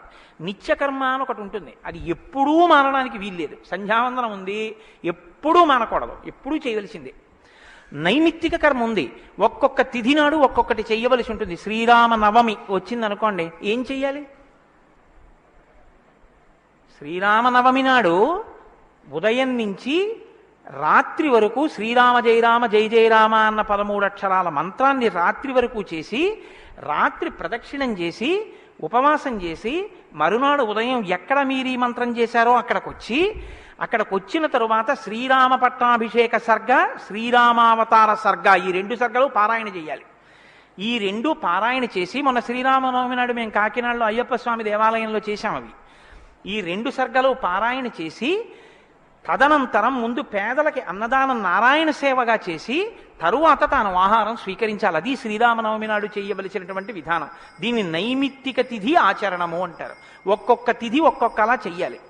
నిత్యకర్మ చేస్తూ, నైమిత్తిక తిథులను చేస్తూ, కృచ్ఛచాంద్రాయణాది వ్రతములను చేస్తూ, ఎప్పుడూ వేదాన్ని అలా చదువుకుంటూ వేదము చెప్పినటువంటి హృదయాన్ని, వేదము చెప్పినటువంటి మంత్రములలో ఉన్న సారమును అవగతం చేసుకుని బ్రహ్మమును అనుభవంలోకి తెచ్చుకునేటటువంటి ప్రయత్నం చెయ్యడానికి ఉపకరణంగా ఈ శరీరాన్ని వాడుకుంటున్నవారు. ఎంత తేడా ఉందో మీరు గమనించండి. మనం ఏం చేస్తామంటే ఈ శరీరాన్ని పోషించి ఈ శరీరము వలన ఎన్ని సుఖములు పొందవచ్చో అన్ని సుఖములను పొందడానికి సాధనంగా దీన్ని వాడతాం. ఇది ఎందుకు అంటే దీంతో అబ్బో ఎన్ని రుచులు చూస్తాడో, దీనికి ఎన్ని స్పర్శ సుఖాలు ఇస్తాడో, దీంతో ఎన్ని వినకూడనివి వింటాడో, దీంతో ఎన్ని పీల్చకూడనివి పీలుస్తాడో. వాళ్ళేం చేస్తారంటే దీన్ని సాధనంగా చేసుకుని దీన్ని ఎలా వాడుకోవాలో అలా వాడుకుంటూ దీన్ని అడ్డు పెట్టుకుని దీని ద్వారా దేన్ని తెలుసుకున్న తర్వాత ఇది పడిపోయినా పర్వాలేదో అది తెలుసుకోవడానికి ఉపకరణంగా దీన్ని వాడుకుంటారు. ఏమిటో నువ్వు అలా అన్నావు కానీ ఆ మాట ఏం స్పష్టంగా లేదని మీరు అంటారు, నాకు తెలుసు. భగవాన్ రమణుల మాటల్లో చెప్తే మీకు స్పష్టంగా అర్థమవుతుంది. ఇప్పుడు నేను అన్న మాటకి తెలుసుకోవలసినది తెలుసుకునేంత వరకు దీన్ని ఉపకరణంగా వాడుకోవడం అంటే ఏమిటని అడిగారు రమణ మహర్షిని. ఆయన అన్నారు, భోజనం చేశాక విస్తర అవతల పారేయడం. విస్తరని ఏం చేస్తారండి? బాదమాకులు తెచ్చి, చీపురు పుల్లలు తెచ్చి, సన్నగా చీల్చి, ముక్కలు చేసి, అన్నం తినేటప్పుడు ఊడిపోయి అన్నంలో కలిసిపోకుండా జాగ్రత్తగా కుట్టి, ఆకు తెచ్చి వేసుకుని, నీళ్లు జల్లి తుడిచి, పదార్థాలు వేసుకుని అన్నమంతా తిని ఉత్తరాపోసనం పట్టిన తర్వాత అప్పుడు తీసుకెళ్లి ఆకు వీధిలో పెంటకుప్ప మీద పారేస్తారు. అంతేగాని ఆకు పుట్టింది ఎందుకు అంటే, ఆకు పుట్టింది ఎందుకు అంటే చివరి పెంటకుప్ప మీద పారేయడమేనండి, అందుకు పారేస్తాం అంటారా? దేనికి వాడుకోవాలో దానికి జాగ్రత్తగా వాడుకుని ఆ ప్రయోజనం అయిపోయిన తరువాత పెంటకుప్ప మీద విస్తరాకుని పడేసినట్టు దీన్ని సాధనంగా చేసుకుని దీనిలో ఉండి దీనితో తరించి దీనిలో ఉండి దీని వలన బ్రహ్మం అంటే ఏమిటో తెలుసుకుని అనుభవంలోకి వచ్చిన తర్వాత ఇది పడిపోతున్నా ఇది నేను కాదన్న సత్యం ఎరుకలోకి రావడం వల్ల దీని మీద భ్రాంతి లేకుండా ఇది పడిపోతున్నా సాక్షిగా చూసి ఇది పడిపోయిన తర్వాత తాను ఒకటి ఏది మారని సత్యమో సత్యంగా నిలబడిపోవడాన్ని నిత్య నైమిత్తిక కర్మాచరణ చేత తాను పొందవలసిన స్థితిని పొందగలిగినటువంటి తపస్వాధ్యాయ నిరతుడు అని పిలుస్తారు. ఇప్పుడు నారదుడు అది అంటే ఇప్పుడు ఆయన సద్గురువు మహానుభావుడై ఉన్నాడు. నారం దదాతి ఇది నారద, ఆయన జ్ఞానం ఇస్తాడు. కాబట్టి ఇప్పుడు తపస్వాధ్యాయ నిరతం అటువంటి వారు ఎక్కడికి వచ్చారు? వాగ్విదాం వరం. ఆయన ఎటువంటి వాడు? వాగ్విద. వాక్ అంటే వేదం, వాక్ అంటే బ్రహ్మం, విదుడు అంటే తెలుసుకున్నవాడు. విద్ అన్న ధాతువులోంచే వేదము అన్న మాట వచ్చింది. ఏది తెలుసుకున్న తర్వాత ఇంకొకటి తెలుసుకోక్కర్లేదో అది వేదం. ఇప్పుడు తెలుసుకోవడం ఒకెత్తు, తెలుసుకున్న దాన్ని అర్థమయ్యేటట్టు చెప్పగలిగిన ప్రజ్ఞ ఒకెత్తు. ఒక ఆయన తెలుసుకున్నాడు కానీ ఆయన చెప్పలేడు, ఆయన చెప్తే అయోమయంగా ఉంటుంది. ఒక ఆయన స్పష్టంగా చెప్పగలడు, తాను అనుభవించాడు, అనుభవించిన దాని వైపుకి మిమ్మల్ని తిప్పగలడు, ఈ ప్రజ్ఞ ఉన్నవాడు. కాబట్టి వాగ్విదాం వరహ, బ్రహ్మమును బాగా తెలుసుకున్న వాళ్ళల్లో శ్రేష్ఠుడైన వాడు, తాను తెలుసుకుని శిష్యుల్ని ఉద్ధరించడం కోసం కిందికి దిగొచ్చి మాట్లాడగలిగినటువంటి ప్రజ్ఞ కలిగిన వాడు. ఇటువంటి వాగ్విదాంవరం నారదం. అటువంటి నారదుణ్ణి ఎవరు ప్రశ్నించారు? ఇప్పుడు అడిగినవాడు వాల్మీకి మహర్షి. ఆయన ఎటువంటి వారు?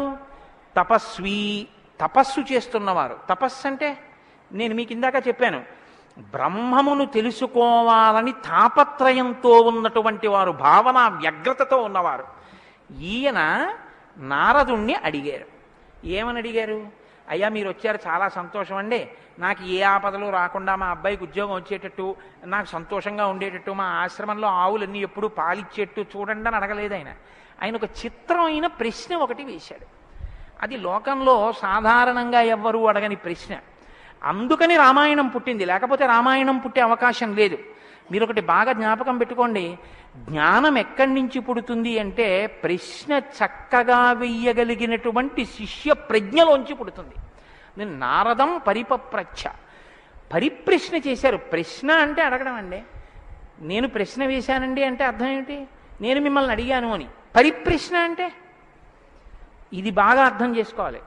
నారదుణ్ణి పట్టుకుని ఏదో అడిగేస్తే ఆయన ఏం చెప్పడలాగా, పరిప్రశ్న చేస్తే చెప్పాడు ఆయన. పరిప్రశ్న అంటే, ప్రశ్న అంటే అడగడం, పరి అంటే, పరి అన్న మాట ముందు కలిపారు మహర్షి. పరి అంటే బాగా జ్ఞాపకం పెట్టుకోండి. ఇప్పుడు నేను ఎవరిని అడుగుతున్నానో ఆ మహానుభావుడు నోరు విప్పి చెప్పినటువంటి మాట త్రికాలముల యందు సత్యమే. ఆయన చెప్పిన మాట మీద నాకు అవిశ్వాసం అన్న మాట ఉండక్కర్లేదు. ఆయన అన్నారు అంటే అది జరిగి తీరుతుందంతే. ఆయన చెప్పింది చేస్తే ఆ ఫలితం వస్తుందంతే. ఆయనటువంటి శక్తివంతుడు. ఈ నమ్మకం మీకు ఉండి అడగడం మొదలు పెడితే శ్రద్ధ, పరిప్రశ్నకి ముందేముంటుందో తెలుసా అండి? శ్రద్ధ ఉంటుంది. శ్రద్ధ లేకుండా వినయం ఎలా వస్తుందండి? మీరు నాకు చెప్పండి. ఇప్పుడు నేను ఒక ఆయన దగ్గరికి వెళ్ళి ఇలా అయ్యా నమస్కారం అండి అని ఇలా ప్రణిపాతం చేసి నేల మీద పడి ఎంతో ఇదిగా 2 చేతులు ఇలా చాపి అయ్యా మీరు నాకు దయచేసి అనుగ్రహించి ఇది చెప్పాలని ఎందుకు అడుగుతాను? ఆయన శక్తివంతుడని నేను నమ్మితేను. వీడి మొహం వీడికేం వచ్చు అనుకున్నాను అనుకో, నేను నీకేం తెలిసాడో అంటాం అంతే. పరిప్రశ్న చేస్తారేంటి? వినయం ఎప్పుడు ఉంటుంది? ఆయన శక్తివంతుడని తెలిస్తే వినయం ఉంటుంది. ఆయన శక్తివంతుడని మీరు నమ్మడాన్ని శాస్త్రంలో ఏమంటారో తెలుసా అండి? శ్రద్ధ అని పిలుస్తారు. శంకరాచార్యులు వారు భాష్యం చేస్తూ శ్రద్ధ అన్న మాట గురించి ఓ మాట చెప్పారు. శాస్త్రస్య గురువాక్యస్య సత్యబుద్ధ్యావధారణ సా శ్రద్ధా కదితా సిద్ధి యయా వస్తూపలభ్యతే. శ్రద్ధ అన్న మాటకు అర్థం ఏమిటంటే శాస్త్రము చెప్పినా గురువుగారు చెప్పినా అది పరమ సత్యము, ఇక దానికి తిరుగులేదు, అది కాని పాటిస్తే మనకి ఫలితము వచ్చి తీరుతుందని నమ్మడమే శ్రద్ధ అని పేరు. ఆ శ్రద్ధ ఎక్కడుందో దానిలోంచి వినయం వస్తుంది. అప్పుడు గురువుగారిని చూసి వంగి వంగి వంగి వంగి నమస్కరించి మాట్లాడతావు. ఎందుకు మాట్లాడాలి? ఆయన ఏం చేతకాకో మాట్లాడకపోతే ఆనందించలేనివాడో కాడు. ఆయన ఒక్కడు తనలో తాను ఆనందించగలడు. మరి ఇప్పుడు ఎందుకు మాట్లాడుతున్నాడు? నీ కొరకు మాట్లాడుతున్నాడు. ఆయన త్యాగం చేశాడు. ఆయన కంఠానికి శోష కలిగింది, అంటే బాధ కలిగింది. ఆయన ఊపిరికి ఘర్షణ కలిగింది. ఆయన శరీరానికి చెమట పట్టింది. దేని కొరకు? నీ కొరకు. ఆయన నీ కొరకు మాట్లాడుతున్నాడు. ఇది గుర్తిస్తే వినయం.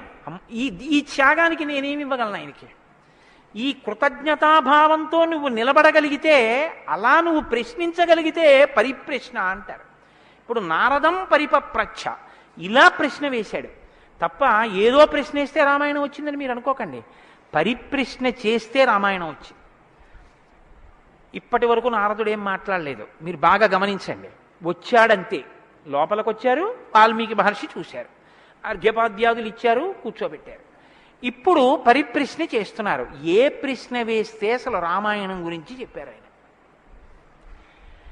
వాల్మీకి మహర్షి అడిగిన ప్రశ్న ఏమిటంటే ఆయన్ని, కోన్వస్మిన్ సాంప్రదం లోకే గుణవాన్ కస్య వీర్యవాన్ ధర్మజ్ఞశ్చ కృతజ్ఞశ్చ సత్యవాక్యో దృఢవ్రతః చారిత్రేణ చ కోయుక్తః సర్వభూతేషు కోహితః విద్వాన్ కః కస్సమర్థశ్చ కస్యైక ప్రియదర్శనః ఆత్మవాన్ కో జితక్రోధో ద్యుతిమాన్ కో ననసూయకః కస్య బిభ్యతి దేవాశ్చ జాతరోషస్య సంయుగే. 16 గుణములు అడిగాడు ఆయన. ఈ 16 గుణములు పరిపూర్ణముగా ఉన్నటువంటి ఒక మానవుడు ఈ లోకంలో ఈ కాలంలో నేను ఉన్న రోజుల్లోనే, నేను ఇప్పుడు శరీరంతో తిరుగుతుండగా నా మాంసనేత్రంతో చూడడానికి వీలుగా ఎక్కడైనా ఎవరైనా ఉన్నారా అని అడిగాడు. అంటే అలాంటి వారే ఉన్నారు. ఆయన భార్యయే తన ఆశ్రమంలో ఉంది. ఇది తెలుసా వాల్మీకి? తెలియదని చెప్పవలసి ఉంటుంది. మరి ఇప్పుడు ఎందుకు వచ్చింది ఈ ప్రశ్న ఆయన నోటి వెంట? అమ్మవారు వచ్చింది కాబట్టి వచ్చింది. అమ్మవారు ఎందుకు వచ్చింది? అసలు రహస్యం ఏమిటంటే, రామాయణం లోకానికి అందాలంటే సీతమ్మ యొక్క సేవాభాగ్యం వాల్మీకి లభించాలి. సీతమ్మ సేవాభాగ్యమే శారదాదేవి సేవాభాగ్యం. అది అందితే నోటి వెంట ఈ ప్రశ్న వచ్చింది. నోటి వెంట ఒక్క ప్రశ్న వస్తే యుగాలు మారిపోయినా మనుష్యుడిగా పుట్టిన ప్రతివాణ్ణి తరింపచేయగలిగిన ఒక ఆది కావ్యం ఆయన నోటి వెంట వచ్చింది. ఇది రావడానికి ముందు సీతమ్మ రావాలి. అందుకని ముందు సీతమ్మ వచ్చేసింది ఆశ్రమానికి. వచ్చి అక్కడ కూర్చుంది.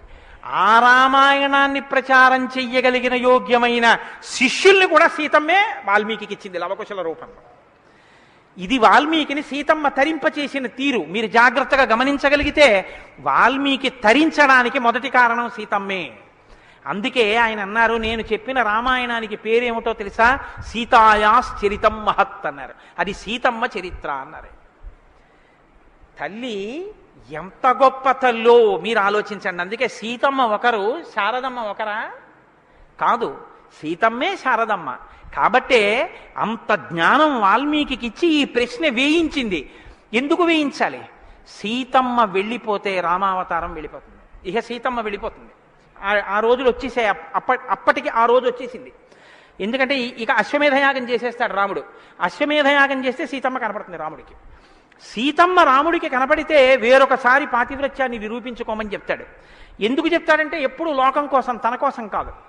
ఈ మాట అనగానే ఆవిడంటుంది, నా ప్రయోజనం అయిపోయిందా, నీకు భార్యగా నీ వంశాన్ని నిలబెట్టడానికి. రామకథ నరుడి కథ బాగా గుర్తుపెట్టుకోండి.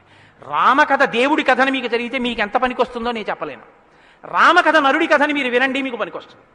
అందుకే సీతమ్మ ఈ మాట అంది, నేను ఎందుకు వచ్చానో తెలుసా నీ పక్కకి? నీ వంశం తరించాలి. నీ వంశం తరించాలంటే నీకు పితృరుణం తీరాలి. పితృరుణం తీరాలంటే నీకు బిడ్డలు కనాలి. నీకు బిడ్డలు పుట్టాలి అంటే నా సహకారం ఉండాలి. నేను నా శరీరాన్ని త్యాగం చేస్తే నా కడుపులో ఉన్న బిడ్డలు కూడా పోతారు. పోతే నీకు పితృరుణం తీరదు. నువ్వు ఏకపత్ని వృతుడవు. ఇంకొక బిడ్డని, ఇంకొక ఆడదాన్ని స్వీకరించవు. నీ వంశం ఆగిపోతుంది. నా కారణంగా నీ వంశం ఆగకూడదు. నీ వంశం కొనసాగడానికి నీకు బిడ్డల్ని ఇచ్చాను. నా ప్రయోజనం అయిపోయింది. నేను వెళ్ళిపోతున్నానని భూమిలోకి వెళ్ళిపోయింది ఆవిడ. ఆవిడ వెళ్ళిపోయిన తర్వాత ఇక రామావతారం లేదు. సరయూ నదిలో ప్రవేశించి రామావతారం కూడా పూర్తయిపోయింది. ఇప్పుడు రామావతారం పూర్తయిపోకముందే సీతమ్మ రామాయణం పలికించాలి వాల్మీకితో. పలికించాలంటే ఈ సన్నివేశాన్ని సృష్టించాలి. నారదుణ్ణి పిలిపించింది ఆవిడ. కాబట్టి వచ్చాడు మహానుభావుడు. వస్తే ఆయన ఈ ప్రశ్న అడిగాడు. ఇప్పుడింత ఆర్తితో ఈ ప్రశ్న అనుకోకుండా నోటి వెంట వస్తే తప్ప రామాయణ కథ ప్రారంభం కాదు.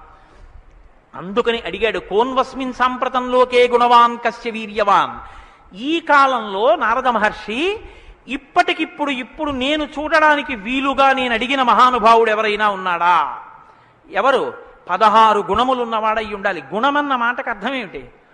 తాను గురుముఖత నేర్చుకున్నటువంటి విద్య ఏ కాలమునందు ప్రవర్తనలో ఎలా ప్రకాశించాలో అలా ప్రకాశిస్తే అది గుణముగా కనపడుతుంది.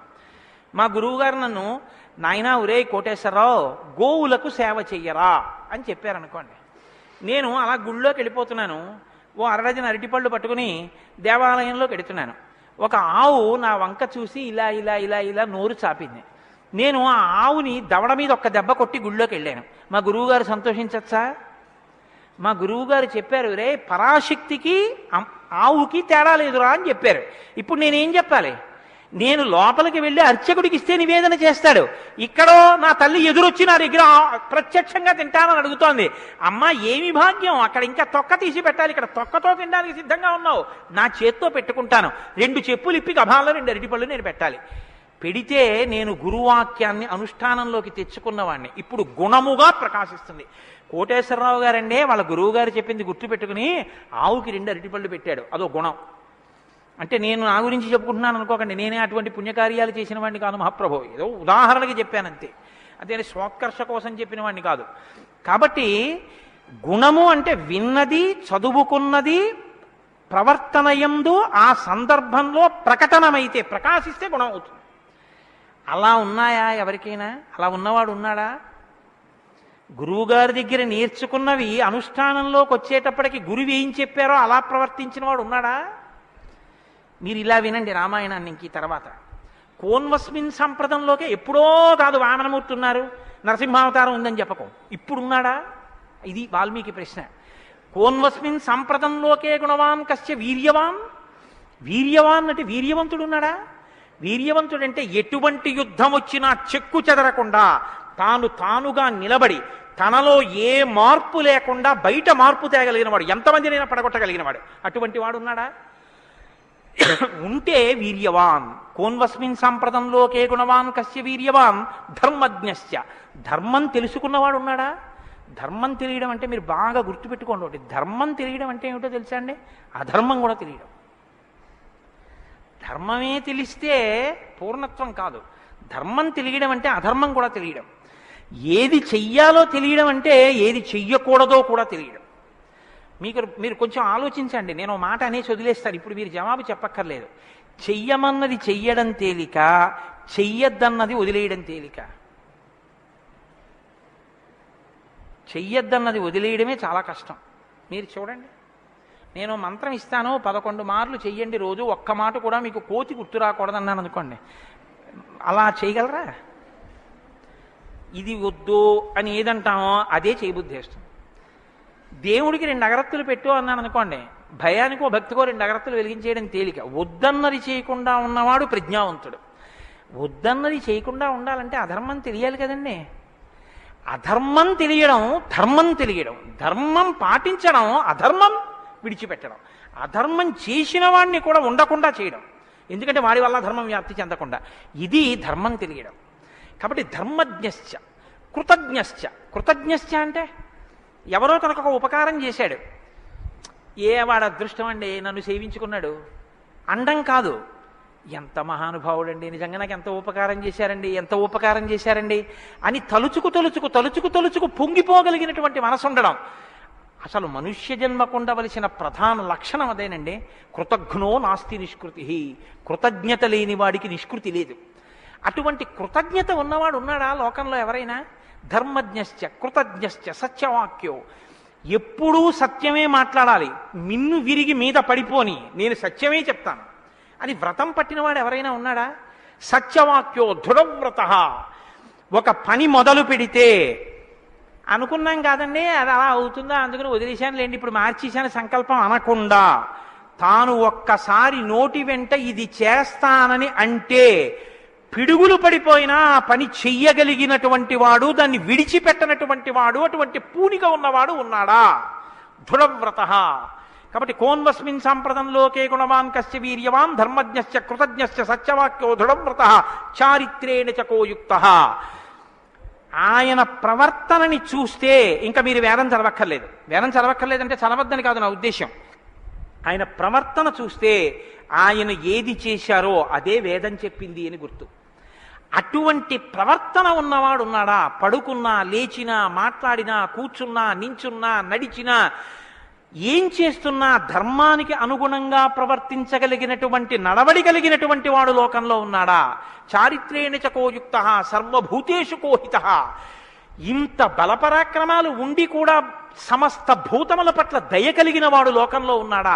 గుండెల నిండా అంత కారుణ్యం ఉన్నవాడు ఉన్నాడా? సర్వభూతేషు కోహిత విద్వాంకః.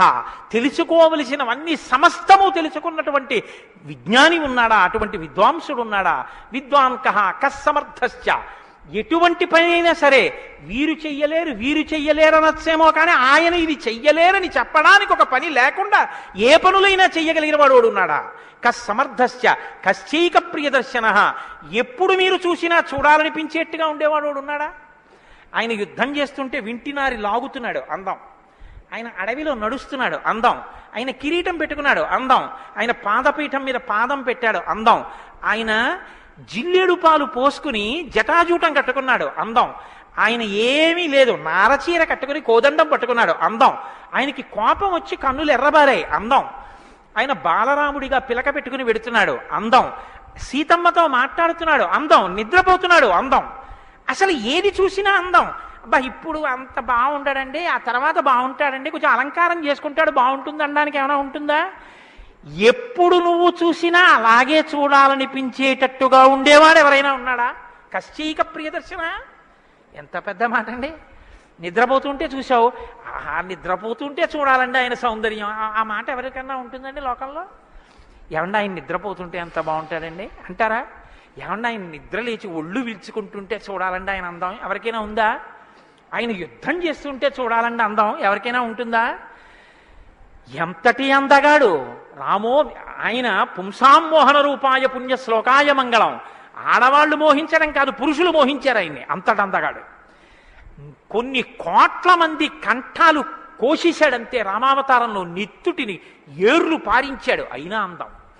ఈ భుజాలు అందం, గడ్డం అందం, చెక్కిళ్ళు అందం, ఆ ఆజానుబాహు వరవింద దళాయతాక్షం, ఆ కళ్ళందం, ఆ కనుబమలందం, ఆ ముక్కందం, ఆ మూతందం, ఆ గడ్డం అందం, ఆ కంఠం అందం, అన్నీ అందం. అందమే రాముడు, రాముడే అందం, రాముడే అభిరాముడు. అటువంటి వాడు ఉన్నాడా? కశ్చైక ప్రియదర్శన ఆత్మవాంకో. గొప్ప ధైర్యవంతుడు ఉన్నాడా లోకంలో? ధైర్యవంతుడు అంటే మీరు బాగా జ్ఞాపకం పెట్టుకోండి, ధైర్యవంతుడు అన్న మాటకు అర్థం ఏంటో తెలుసా అండి? భయం లేనివాడు అని కాదు.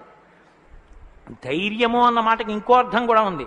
ధైర్యము అంటే తాను ఏ పని మీద బయలుదేరాడో ఆ పనికి అనుగుణమైనటువంటి సంభారములను మాత్రమే దగ్గరుంచుకుని ఆ పని మీద మాత్రమే దృష్టి పెట్టి ఆ పనిని పాడు చేసేటటువంటి ఏ ఇతర ఆకర్షణీయమైనటువంటి వ్యవహారమైనా త్రోసి రాజని విడిచిపెట్టగలిగినటువంటి పూనిక ఉన్నవాడు ఉన్నాడా?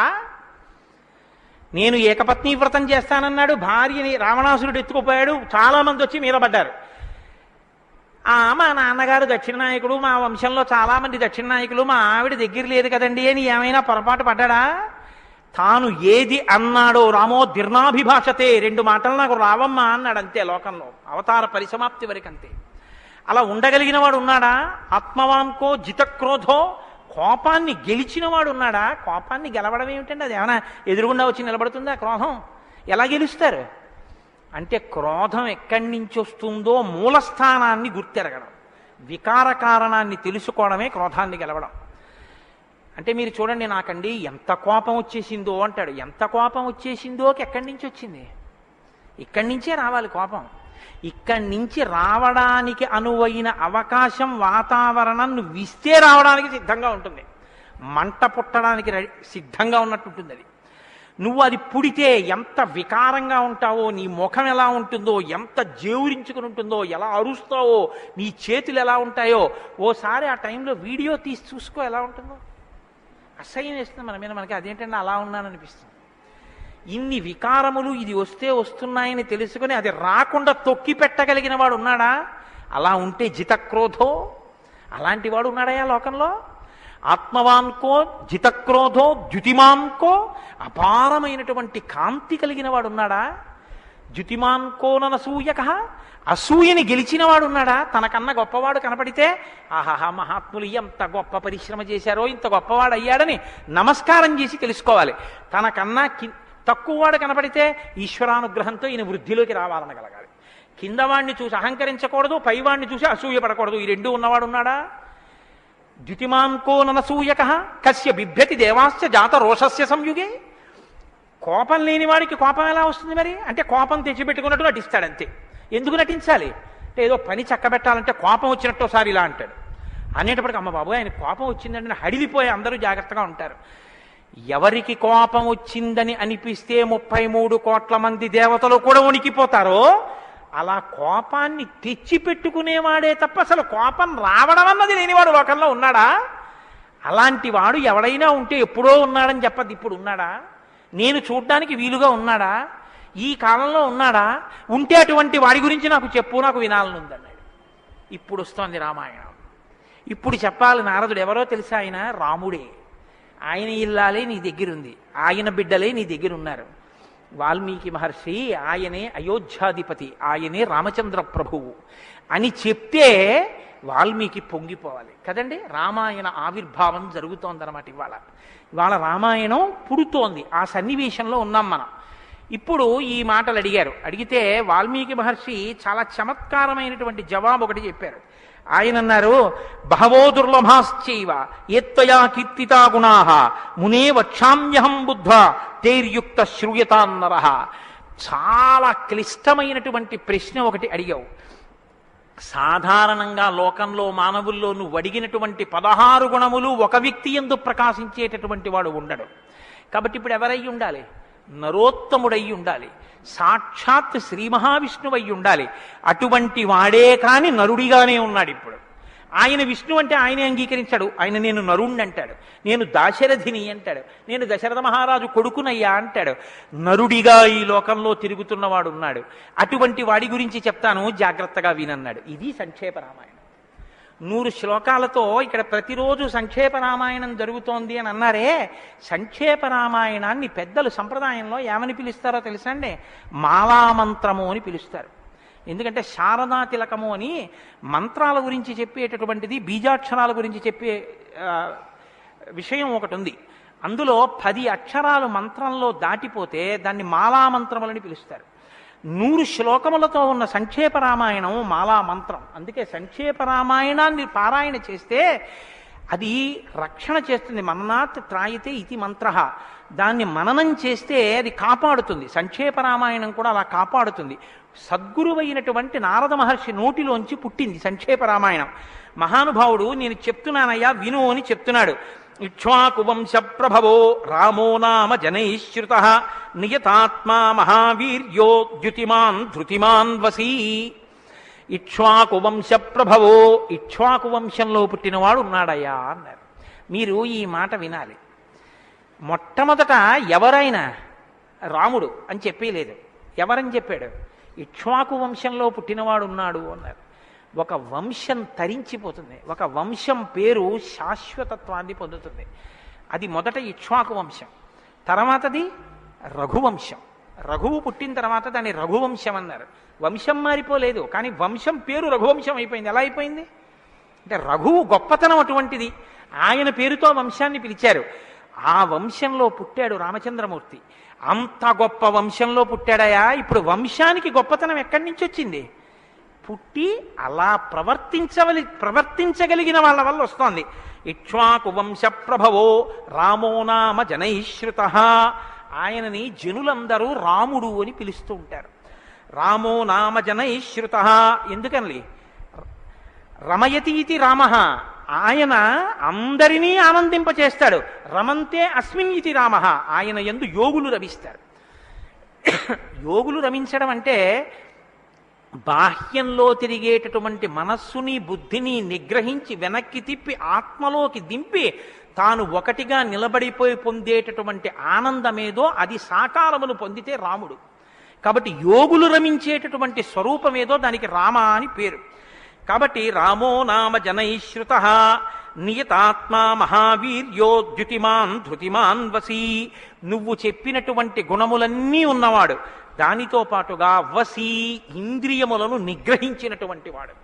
ఇంద్రియాల్ని నిగ్రహించడం అన్న మాట మీరు రామాయణంలో చాలా జాగ్రత్తగా గమనించి తెలుసుకోవలసింది. ఇంద్రియాల్ని నిగ్రహించడం అంటే ఏమిటో తెలుసా అండి? మనసు దేన్ని చూస్తే, దేన్ని వింటే కదిలిపోతుందో, ప్రశాంతంగా ఉన్నది అలజడిని పొందుతుందో దాన్ని చూడకుండా, దాన్ని వినకుండా బలవంతంగా నిగ్రహించడం ఎటువంటిదో తెలుసా అండి?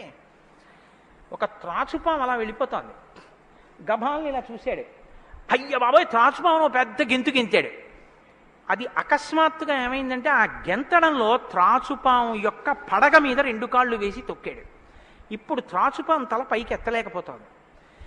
ఇప్పుడు తను త్రాచుపాము నా కాళ్ళ కింద ఉంది, నన్ను ఏం చేస్తుంది అని ఉండగలడని మీరు అనుకుంటున్నారా? అతను గడగడ వణికిపోతూ చెమట్లు పట్టేస్తున్నాయి. ఎందుకంటే నేను త్రాచుపాము మీద ఉన్నాను, అది తోక కదుపుతోంది, తోకతో కాళ్ళు చుడుతోంది. ఈ కంగారులో ఏం చేస్తాడంటే త్రాచుపాము మీద తాను నిలబడి ఉండగా ఇక త్రాచుపాము తను ఏం చెయ్యలేదన్న స్థితిలో ఉన్నా ఎప్పుడో ఒకప్పుడు త్రాచుపాము మీద కాలు తీసేస్తాడు, కంగారు పడిపోయి తీసేస్తాడు. ఎప్పుడో అప్పుడు కాలు తీయడం కోసమే పాము చూస్తుంటుంది, కాటు వేసేసి పుట్టలో వెళ్ళిపోతుంది, లేకపోతే ఎక్కడికో అక్కడికి వెళ్ళిపోతుంది. రావణుడు చేసే తపస్సు, రావణుని యొక్క ఇంద్రియ నిగ్రహం అటువంటివి. బలవంతంగా అణిచి పెడతాడు. అవకాశం రాగానే అది ఒక్కసారి జడలు విప్పి ప్రళయతాండవం చేసి రావణుణ్ణి పడగొడుతుంది. మండోదరి చెప్పింది ఈ మాట, నా సొంతం కాదు. రాముడు అలా కాదు, విచారణ చేసి ఉంటాడు. అర్థమనర్థం భావయ నిత్యం అంటారు శంకరాచార్యులు వారు. నారీస్తన భరణాభీదేశం దృష్ట్యా మాగా మోహావేశం ఏతత్ మాంసవసాది వికారం మనసి విచింత్య వారం వారం అంటారు. మనసు దేని చేత కదిలిపోతోందో దాని యథార్థ స్వరూపాన్ని బాగా విచారణ చేస్తారు. విచారణ చేసి ఈ పాటి దానికా నా ఒంట్లో ఉన్నటువంటి శక్తి అంతటినీ ఖర్చు చేసేస్తున్నాను అని మనసుని మరల్చే ప్రయత్నం చేసి ఆ వస్తువు తన కళ్ళ ముందు కనపడినా ఇంకా ఆయన మనసు చెక్కు చెదరదు, ఆ స్థితిని పొందుతాడు. ఇది శంకరాచార్యులు వారు నేర్పుతారు లోకానికి. గురువు చెప్పే మాట అంటే అలా ఉంటుంది. ఆయన ఎంత చమత్కారంగా అన్నారో చూడండి. నారీస్తన భరణాభీదేశం దృష్ట్యామోగా మోహావేశం. ఎందుకంత వెర్రెక్కిపోతున్నావు? యవ్వనం ఒంట్లో ఉండి ఓపికన్న కాలంలో నీ శరీరం కన్నా స్త్రీ శరీరంలో 2 వికారాలు ఉన్నాయి. శరీరపు ఊర్ధ్వభాగంలో 2 చోట్ల మాంసపు ముద్దలు పైకి పొటమరించాయి. శరీర అధోభాగంలో మాంసము కొంత లోపలికి వెళ్ళి ఉంది. ఈ 2 వికారాల కోసం నీ శరీరంలో ఉన్న సమస్త శక్తిని నశింపచేసుకున్నావు. ఇదా నీకు నరజన్మ ప్రయోజనం? మనసి విచింతియ వారం వారం, దీన్ని బాగా ఆలోచించు అన్నది. ఇది పట్టుకుందనుకోండి, కంటిని మనసుని కంటితో చూడడం వల్ల కదపగలిగిన మనసుకి ఇప్పుడు ఆ వస్తువు కనపడినా ఇక మనసు కదలదు. ఇది ఇంద్రియ నిగ్రహం అంటారు. ఇంద్రియాలని జయించడం అంటే అది. ఇది రాముడు. అందుకే ధృతిమాన్ వసీ, అపారమైన శక్తితో ఉంటాడు, సంకల్ప శక్తితో ఉంటాడు, ఇంద్రియములను జయించిన వాడై ఉంటాడు. బుద్ధిమాన్ నీతిమాన్ వాగ్మి శ్రీమాన్ శత్రునిబర్హణ విపులాంసో మహాబాహు కంబుగ్రీవో మహాహను. నిజంగా శ్రీరామాయణాన్ని ప్రతి శ్లోకం ప్రతి మాట వ్యాఖ్యానం చేస్తే 42 రోజులు ఏమిటండి? నేను రిటైర్ అయిపోయే వరకు చెప్పినా శ్రీరామాయణం అయ్యేదేం కాదు. కానీ ఏదో 42 రోజుల్లో పూర్తి చేశాను అనిపించుకోవడం అంతే. కాబట్టి బుద్ధిమాన్ నీతిమాన్ వాగ్మి, అన్ని విద్యలు తెలుసున్నవాడు, శ్రీమాన్ ఐశ్వర్యం ఉన్నవాడు, శత్రునిబర్హణ శత్రువులను నిగ్రహించగలిగినవాడు, విపులాంసో ఎత్తైన మూపున్నవాడు, మహాబాహు బలిశిర బాహువులున్నవాడు, కంబుగ్రీవో శంఖం వంటి కంఠం ఉన్నవాడు, మహాహనుహు చెక్కిళ్ల పైభాగం చాలా ఉన్నతంగా ఉన్నటువంటి వాడు. అటువంటి మహానుభావుడు ఈ లోకంలోనే ఉన్నాడు. ప్రజాపతి సమశ్రీమాం ధాతా రిపురిషూదన రక్షితా జీవలోకస్య ధర్మస్య పరిరక్షిత రక్షితా స్వస్య ధర్మస్య స్వజనస్య చ రక్షిత వేదాంగతత్వజ్ఞో ధనుర్వేదే చ నిష్ఠితః. ఎంత గొప్పగా మాట్లాడారండి నారద మహర్షి. నిజంగా ప్రజాపతి సమశ్రీమాన్, ఈ ప్రపంచాన్నంతటినీ పోషించగలిగినటువంటి వాడు సాక్షాత్ శ్రీ మహావిష్ణువు.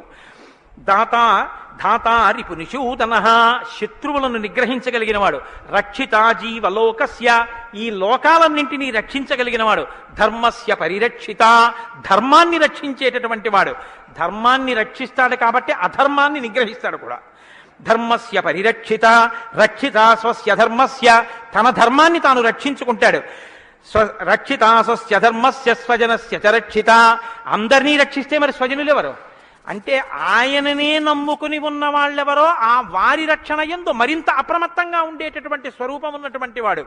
అటువంటి వాడు సచ సర్వగుణోపేత కౌసల్యానందవర్ధన సముద్రయివ గాంభీర్యే ధైర్యేణ హిమవానివా. ఇందులోంచేనండి వాల్మీకి మహర్షి చెప్పిన శ్లోకాల్లోంచే తర్వాత ఉపమానాలన్నీ వచ్చాయి. ఇప్పటికీ మనం చూడండి, ఆయన మేరునగ ధీరుడండి అంటాం. ఆయన్ని పోల్చి చెప్పేటప్పుడు హిమవత్ పర్వతము వంటి వాడు, సముద్రము వంటి గాంభీర్యం ఉన్నవాడు అని చెప్పారు నారద మహర్షి. సముద్రం చూడండి ఎంత గంభీరంగా ఉంటుందో. సముద్రం కడుపులో ముత్యాలు, రత్నాలు, వజ్రాలు ఇన్నుంటాయి. ఇన్ని ఉన్నా కప్పి ఉంచుతుంది. సముద్రంలో బడబాగ్ని ఉంటుంది, కానీ తాను మాత్రం చల్లగా ఉంటుంది. సముద్రం ఒడ్డుకొస్తుంది, వచ్చి మీ కాళ్ళు తాను కడుగుతుంది. చేతకానిది ఎదురొచ్చి మీ కాళ్ళు కడిగిందని మీరు ధూర్తతనంతో లోపలికెడితే మిమ్మల్ని తనలో కలుపుకుంటుంది. ఎదురొచ్చి మీ దగ్గరికి వస్తోంది కదా అని మీ కాలి చెప్పు తీసి అందులో వేస్తే తీసుకొచ్చి అవతల బారేస్తుంది ఒడ్డున. ఇది సముద్రం యొక్క గాంభీర్యం. తాను ఉప్పు కయ్యగా ఉంటుంది, పర్వదిన స్నానానికి పనికొస్తుంది. ఇన్నిటిని కప్పిపుచ్చి నిలబడగలిగినటువంటి స్వరూపం సముద్రం. కడుపులో బడబాగ్ని ఉన్న, సీతాపహరణమే జరిగిన, తండ్రే మరణించిన, రాజ్యమే పోయిన, అరణ్యంలో తిరిగిన, జుట్టు తీసేసిన, జిల్లేడు పాలు పోసుకుని ఆఖరికి ఆ జటలు కట్టుకున్న, నారచీర కట్టుకున్న, పాదాలకి చెప్పులే లేకపోయినా, అగ్నిహోత్రాన్ని చంకన తగిలించుకున్న, అడవిలో మృగాన్ని బాణం పెట్టి కొట్టి చర్మం ఒలిచి మాంసం తీసి తెచ్చి సీతమ్మ వండితే తప్ప తినలేని స్థితిలో రాజారాముడైనటువంటి వాడు బ్రతకవలసి వచ్చిన తెల్లవారుజామున 4 గంటల సమయంలో దాహమేస్తున్న ఏనుగు నదిలో తొండం పెట్టి నీళ్లు తాగడానికి కూడా భయపడినంత చలికాలంలో కూడా వెళ్ళి స్నానం చెయ్యగలిగిన మొనగాడు. ఇన్ని కష్టాలు కడుపులో పెట్టుకుని కూడా పైకి చెక్కు చెదరకుండా ఉండగలిగినటువంటి గంభీరమూర్తి ఆయన యా రాముడంటే అన్నాడు నారదుడు. కాబట్టి సముద్రయివ గాంభీర్యే ధైర్యేణ హిమవానివా, ధైర్యంలో హిమవత్ పర్వతం వంటివాడు. పర్వతాన్ని చూడండి, వర్షధారల చేత కొట్టబడుతుంది, పిడుగులు పడిపోతాయి. ఆ పర్వతం మీదే చెట్లు పెరుగుతాయి, ఆ పర్వతం మీదే సింహాలు తిరుగుతాయి, పులులు తిరుగుతాయి. ఆ సముద్రానికి కన్నాలు పెట్టి పావులు పడుకుంటాయి. చిట్టెలుకలు కన్నాలు చేసి ఆ పర్వత పాదాల మీద తిరుగుతూ ఉంటాయి. ఎలుక కన్నం పెట్టి తనలో దూరిందని బెంగపెట్టుకోదు, ఒక ధూర్తుడు కాళ్లతో పైకెక్కాడని బెంగపెట్టుకోదు, వర్షధారలు కొట్టాయని కదలదు, పిడుగులు పడ్డాయని చెక్కు చెదరదు, పులులు సింహాలు తిరుగుతున్నాయని బెంగపెట్టుకోదు, మహాత్ములు తన మీద నడుస్తున్నారని పొంగిపోదు, తన మీద ఈశ్వరుడి దేవాలయం కట్టారని పరవశించిపోదు, తాను అలాగే నిలబడి ఉంటుంది. చెక్కు చెదరక నిలబడగలిగినటువంటి పర్వతం ఎటువంటిదో రాముడు అటువంటి వాడు. ఇది నారదుడు ఒక నరుడిగా ఆయనకున్న లక్షణాలు చెప్తున్నాడు. ఇవి నీవు సంతరించుకో, కొన్నైనా ప్రతిదానికి విచలితుడవైపోవడం కాదు, ప్రతి చిన్నదానికి కదిలిపోవడం కాదు, ధైర్యంగా నిలబడగలగాలి. నాకు కాకపోతే ఎవరికి వస్తాయి?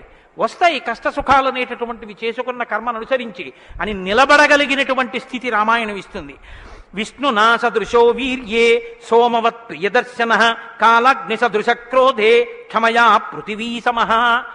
ఏమి శ్లోకాలు వాడారండి సంక్షేప రామాయణంలో మహానుభావుడు. విష్ణునా సదృశో వీర్యే, ఆయనతో పోల్చడానికి విష్ణు ఒక్కడే ఉన్నారు. ఎందుకంటే ఇంకా ఆయనతో పోల్చడానికి అటువంటి వాడు ఇంకొకడెవరు ఉంటారు? విష్ణువుని విష్ణువుతోనే పోల్చాలి. కాబట్టి విష్ణువుతో సమానమైన వాడు. సోమవత్ ప్రియదర్శన, బాణం పట్టుకుని ఎదురుగుండా ఉన్న వాళ్ళ లక్షల మంది కంఠాలు తెగకోసినా సరే భక్తులైన వారికి మాత్రం ఆ స్వరూపాన్ని దర్శనం చేస్తుంటే ఎంత సంతోషంగా ఉంటుందో. కాబట్టి సోమవత్ ప్రియదర్శన. లోకంలో మూడిటిని ఎంత చూసినా చూడబుద్ధే వేస్తుంది. ఎంత చూడండి చూడబుద్ధేస్తుంది. అందుకే పార్వతీదేవి వినాయకుడికి ఏనుగు ముఖం పెట్టించింది. పసిపిల్లలకి కూడా సంతోషం కల్పించేవి మూడు ఏమిటో తెలుసా అండి? గజముఖం, చంద్రబింబం, సముద్రం. మీరు సముద్రపు తోటికి వెళ్ళి ఎంతసేపు కూర్చోండి, ఎంతసేపు చూస్తున్నా సముద్రాన్ని అలా చూడాలనే అనిపిస్తుంది. చీకటి పడిపోయిన తర్వాత సముద్ర ఘోష అదో సంతోషం, వస్తున్న కెరటాలు అదో సంతోషం, చీకటి పడ్డాక దీపాలతో దూరంగా ఓడ అదో సంతోషం, సూర్యోదయానికి సముద్రం ఆకాశం కలిసినట్టుగా ఉన్న చోట ఉదయిస్తున్న సూర్యబింబం అదో సంతోషం, ఆ పడుతున్న ఎర్రకాంతి అదో సంతోషం, సూర్యాస్తమయానికి సముద్రంలో కృంగిపోతున్నట్టుగా ఉన్న సూర్యుడు అదో సంతోషం. తిక్కన గారు విరాట పర్వంలో అంటారు, రాత్రి అయ్యేటప్పటికి ఆకాశం ఎలా ఉందంటేట మంచి సంపన్నుడైన గృహస్థు ఇంట్లో అలంకారం చేసినటువంటి పడకలా ఉందిట, దాని మీద పువ్వులు అవన్నీ వేస్తే ఎలా ఉందో అలా ఉందిట. సూర్యోదయానికి ఉన్నటువంటి ఆకాశం ఎలా ఉందంటేట, తెల్లవారిన తర్వాత 10 మంది చూస్తే దృష్టిదోషం కలుగుతుందని ఆ ఇంటి ఇల్లాలు దుప్పటి మీద ఉన్న పువ్వులు అవే అన్నీ పోయేటట్టు ఒక్కసారి 2 చేతులతో ఇలా దులిపేస్తే అన్నీ పోయిన తర్వాత దుప్పటి ఎలా ఉందో ఆకాశం ఎలా ఉంది తెల్లారాకంటారు. అలా ఆ సముద్రాన్ని చూస్తుంటే ఎంత అందంగా ఉంటుందో. పసిపిల్లల దగ్గర నుంచి కవుల వరకు జ్ఞానుల వరకు సముద్రం ఆనందమే. పసిపిల్లాడికి ఏం తెలిసనే ఆనందం, వృద్ధుడికి ఏం తెలిసనే ఆనందం. అందరూ సముద్రపు వెళ్ళికి వెళ్ళి ఆనందం పొందుతారు. ఆఖరికి తుఫాను సమయంలో సముద్రం చూడడం అదో సంతోషం కొంతమందికి. కాబట్టి సముద్రం. 2 చంద్రబింబం. చంద్రబింబాన్ని ఎంతసేపు చూడండి సంతోషం. రామాయణంలో వాల్మీకి మహర్షి వర్ణిస్తారు సుందరకాండలో చంద్రబింబాన్ని, ఏమి వర్ణనలో ఆ సర్గలు. కాబట్టి చంద్రబింబం. 3 ఏనుగు. ఏనుగు చూడండి, వెంకటాచల క్షేత్రానికో తిరుత్తణియో వెడితే ఆ ఏనుగు ముందు నించుంటే పిల్లల్ని ఎంతసేపు నించో పెట్టండి సంతోషమే. ఆ తొండం ఇలా ఇలా ఆడిస్తూ ఆ ఏనుగు అలా నిలబడి అరటిపండు ఎత్తి నోట్లో పెట్టుకుని ఆ దుమ్ము తీసి మీద పోసుకొని స్నానం చేసి తెల్లటి దంతాలు, దాని స్వరూపం, దాని చిన్ని కళ్ళు, దాని వెంట్రుకలు, దాని తోక, పెద్ద పెద్ద కాళ్ళు, ఇంతంత గోళ్ళు, గుండ్రంగా పాదాలు. ఆ ఏనుగుని ఎంతసేపు చూసినా అబ్బాయి ఇంకేం చూస్తానులేండి అనిపించదు, అలా చూడబుద్ధి వేస్తుంది.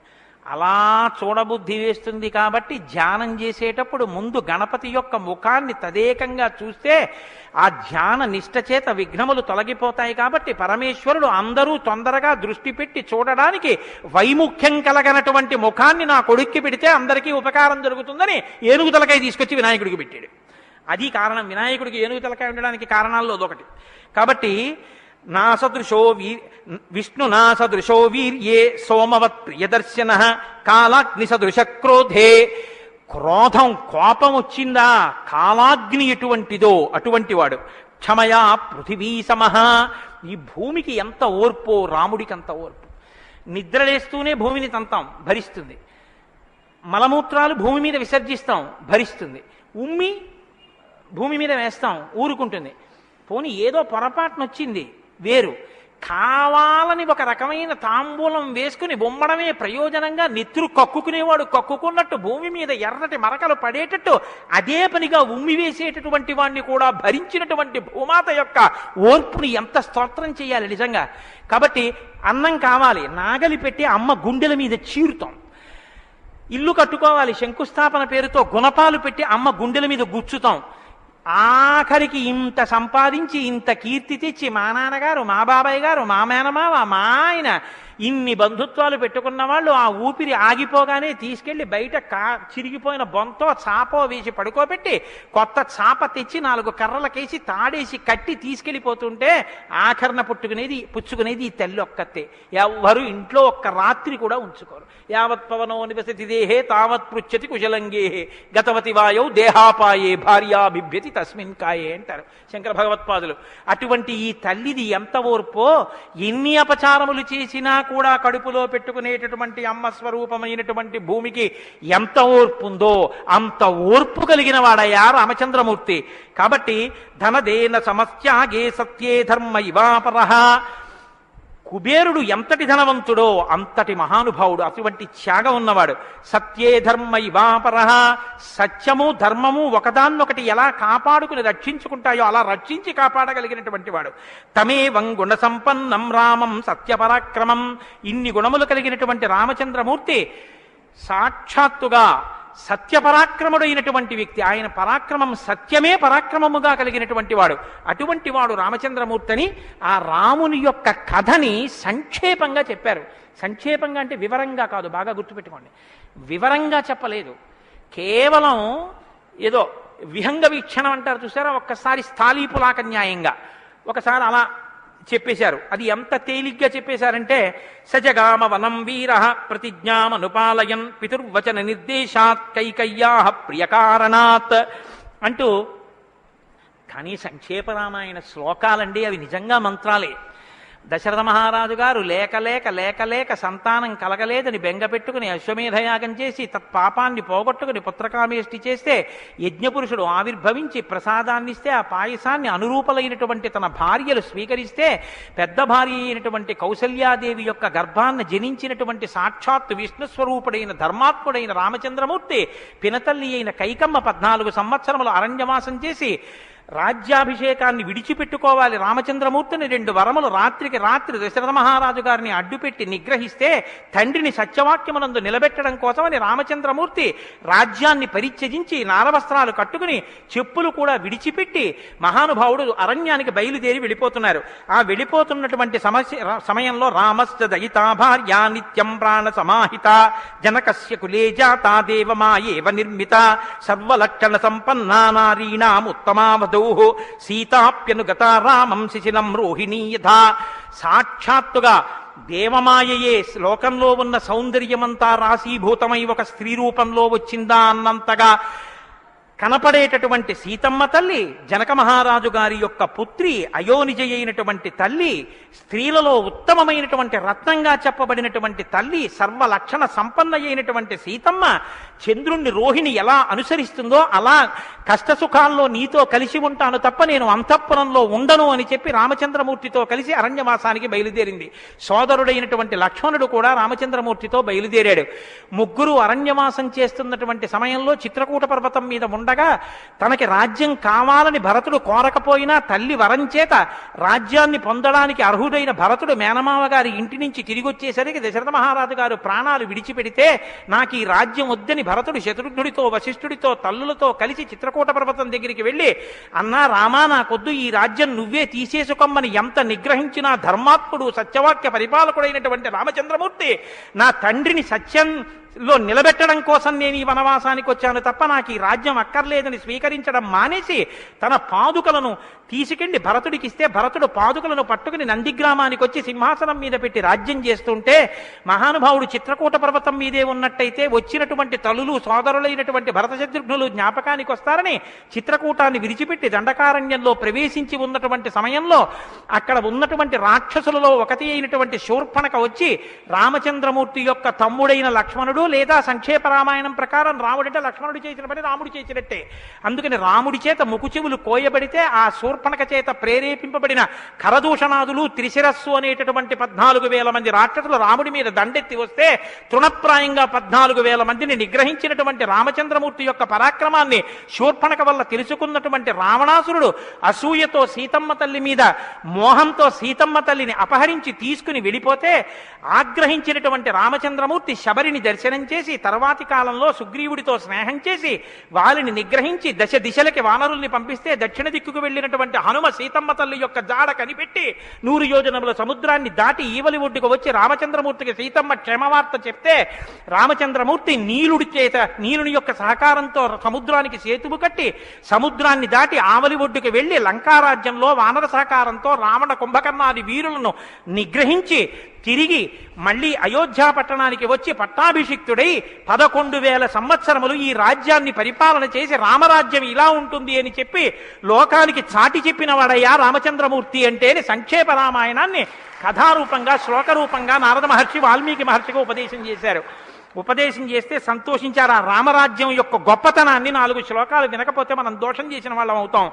ప్రహృష్టముదితో లోకస్తుష్ట పుష్ట సుధార్మిక నిరామయో హ్యరోగస్యా దుర్భిక్ష భయవర్జిత న పుత్రమరణం కించిత్ ద్రక్షంతి పురుషః క్వచిత్ నార్యాశ్చా విధమా నిత్యం భవిష్యంతి పతివ్రతాః న చాగ్నిభయం కించిత్ అప్సుమజ్యంతి జంతవః న మాతజం భయం కించిత్ నాపి జ్వరకృతం తథా న చాపి క్షుద్భయం తత్ర న తస్కర భయం తథా నగరాణి చ రాష్ట్రాణి ధనధాన్యయుతాని చ నిత్యం ప్రముదితాః సర్వే యథా కృతయుగే తథా అశ్వమేధశతైర్రిష్ట తథా బహుసువర్ణకైః. రామచంద్రమూర్తి రాజ్యం చేసేటటువంటి కాలంలో కొడుకులు మరణిస్తే పెద్దవాళ్ళైనటువంటి వాళ్ళు పిల్లలకి ప్రేతకార్యం చేయడం అన్నది లేదు. స్త్రీలు విధవలై భర్త మరణిస్తే జీవించవలసినటువంటి దౌర్భాగ్యం లేదు. అందరూ పసుపు కుంకాలతో భర్త చేతుల మీద వెళ్ళిపోయేవారు. ఎక్కడ అగ్నిభయం ఉండేది కాదు. జంతువులు నీళ్లలో మునిగి మరణించడం అనేటటువంటిది ఉండేది కాదు. వాతభయం కానీ అనారోగ్యాలు కానీ జ్వరాలు ఏర్పడడం కానీ భయంకరమైన వ్యాధులు పటమరించడం కానీ దొంగతనం కానీ క్షుద్బాధ కానీ ఆకలితో అలమటించడం కానీ అశాంతి కానీ లోకంలో ఎక్కడా లేవు. అశ్వమేధాది యాగములను చేసి ఎంతో మంది బ్రాహ్మణులకి బంగారాన్ని దానం చేశాడు. గవాం కోట్యయుతం దత్వా బ్రహ్మలోకం ప్రయాస్యతి అసంఖ్యేయం ధనం దత్వా బ్రాహ్మణేభ్యో మహాయశాః. కొన్ని కోట్ల గోవులు దానం చేశాడు. కొన్ని కోట్ల బంగారు నాణెములు దానం చేశాడు. 10 వర్ష సహస్రాణి 10 వర్ష శతాని చ రామో రాజ్యముపాసిత్వా బ్రహ్మలోకం గమిష్యతి. రామో రాజ్యముపాసిత్వ రాజ్యాన్ని ఉపాసన చేశాడు మహానుభావుడు. అంత గొప్ప పరిపాలన చేసి 11,000 సంవత్సరముల పరిపాలన తర్వాత బ్రహ్మలోకాన్ని చేరుకున్నాడు. ఇదం పవిత్రం పాపఘ్నం పుణ్యం వేదైశ్చ సంహితం. ఈ రామాయణ కథ ఉన్నదే, ఈ రామాయణ కథ పాపములనన్నిటినీ పోగొడుతుంది. ఇది వేదములతో సమానమైనది. యప్పటే రామచరితం సర్వ పాపై ప్రముచ్యతే. ఎవరు ఈ రామ కథని వింటున్నారో వాళ్ళకి సర్వ పాపములు తొలగిపోతాయి. సత్యం సత్యం పునఃసత్యం, ఇందులో అనుమానమేమీ లేదు. ఏతదాఖ్యానమాజుష్యం పఠన్ రామాయణం నరః. ఎవరు ఈ రామాయణాన్ని చదువుకుంటున్నారో వింటున్నారో వాళ్ళకి ఆయుష్యం నిలబడుతుంది, అపమృత్యు దోషం తొలగిపోతుంది. సపుత్ర పౌత్ర సగణః ప్రేత్య స్వర్గే మహీయతే. పుత్రుల్ని కొడుకుల్ని మనవల్ని చూసిన తర్వాత 3 తరాలు చూసిన తర్వాత సంతోషంతో సుఖశాంతులతో ఇహమనందు జీవించి ఆఖర తేలికగా శరీరం నుంచి ప్రాణం విడిపోయి జీవుడు సంతోషంగా భగవన్నామం చెప్తూ స్వర్గలోకాన్ని చేరుకుంటాడు. ఇంతటి గొప్ప అనుభూతిని ఐశ్వర్యాన్ని అనుగ్రహించగలిగినటువంటి శక్తి కలిగినటువంటిది రామాయణం. కాబట్టి ఎల్లరూ ఈ రామాయణాన్ని చదువుకోవాలి, వినాలి, ధరించాలి అని నారద మహర్షి వాల్మీకి మహర్షికి చెప్తే తదేక ధ్యానంతో ఆ మాలామంత్రంగా వినపడిన సంక్షేప రామాయణాన్ని విని పొంగిపోయిన హృదయంతో తన్మయత్వంతో ఉన్నటువంటి వాల్మీకి మహర్షి యొక్క స్థితి దగ్గర ఇవాల్టి ఉపన్యాసాన్ని పూర్తి చేస్తున్నారు. రేపటి రోజున అసలు ఎలా ఆవిర్భవించిందో, తన్మయత్వంలో ఉన్న వాల్మీకి మహర్షి ఎలా బయలుదేరారో, రామాయణం ఎలా వచ్చిందో, ఏం జరిగిందో ఆ విషయాన్ని మీకు మనవి చేసి రామాయణ కథా ప్రారంభం చేసే అనుగ్రహాన్ని రామచంద్ర ప్రభు నాకు కృపచేయుగాక. రేపు ఖచ్చితంగా 6 గంటల 30 నిమిషాలకి కథా ప్రారంభం అయిపోతుంది. లేకపోతే 7 రోజుల్లో బాలకాండ పూర్తి కాదు. కాబట్టి మంగళాశాసనపరై మదాచార్య పురోగమై సర్వైశ్చ పూర్వైరాచార్యై సత్కృతాయాస్తు మంగళం. మంగళం కోసలేంద్రాయ మహనీయ గుణాత్మనే చక్రవర్తి తనూజాయ సర్వభౌమాయ మంగళం ఉమాకాంతాయ కాంతాయ కామితార్థప్రదాయినే శ్రీగిరీశాయ దేవాయ మలినాథాయ మంగళం కరచరణకృతం వా కర్మవాక్కాయజం వా శ్రవణనైనజం వా మానసం వా పరాధం విహితం వా సర్వమేత్తక్షమస్వ శివ శివ కరుణాబ్ధే శ్రీ మహాదేవ శంభో సర్వం శ్రీ ఉమామహేశ్వర పరబ్రహ్మార్పణమస్తు. స్వస్తి. అయ్యా దయచేసి ఏమండి అందరూ ఒక్క నిమిషం కూర్చోండి. కలియుగంలో అత్యంత పవిత్రమైంది అని కదా నేను మీతో మనవి చేశాను రామనామం గురించి. శ్రీరామాయణం వినడం ఒక మహద్భాగ్యం. నన్ను నమ్మండి, నేను చెప్తున్నానని నేను చెప్పట్లేదు.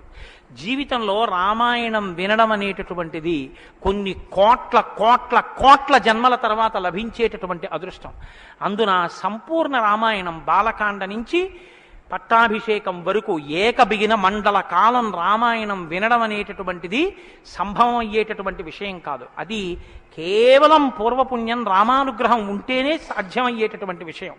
అటువంటి రామ కథ విన్న తరువాత మనం కేవలం లేచి వెళ్ళిపోవడం వల్ల ప్రయోజనం కన్నా రామనామాన్ని చెప్పి వెడితే చాలా బాగుంటుంది. రామనామం కేవలం రామ అనడం కన్నా పెద్దలు మనకు ఒక మార్గాన్ని ఇచ్చారు. రామ రామ రామ అని 3 మాటలంటే ఆ రోజున వాళ్ళు విష్ణు సహస్రం చెప్పిన ఫలితం. అది ఇంట్లో అంటేనే అంత ఫలితం ఇస్తే ఒక దేవాలయ ప్రాంగణంలో, అది జగద్గురు పీఠ ప్రాంగణంలో ఎంత శక్తివంతం ఆలోచించండి. అందుకే రామ రామ రామ 1000 ఎలా అవుతుందని మీకు అనుమానం ఉండొచ్చు. అక్షరాల్ని అంకెల్లోకి మార్చే సంప్రదాయం ఉంది. 2 మా 5 రామ రామ రామ అంటే 2 5 2 × 5 × 2 × 5 × 2 × 5 2 5 10 10 2 20 20 100 100 200 200 1000 సహస్రనామ తత్తుల్యం రామనామ వరాననే. కాబట్టి శ్రీరామ రామ రామ అంటే విష్ణు సహస్రం చెప్పి వెళ్ళిపోయినట్టు. కాబట్టి నేను మకుటం అంటూ ఉంటాను. మకుటం మీరందరూ కానీ నేను దానికి వివరణం ఒకటి అంటూ ఉంటాను. మీరు మీ అందరూ కూడా చక్కగాను రామనామము రామనామము రమ్యమైనది రామనామము అని మీరంటారు. ఉండండి మీ త్వర చాలా గొప్పది.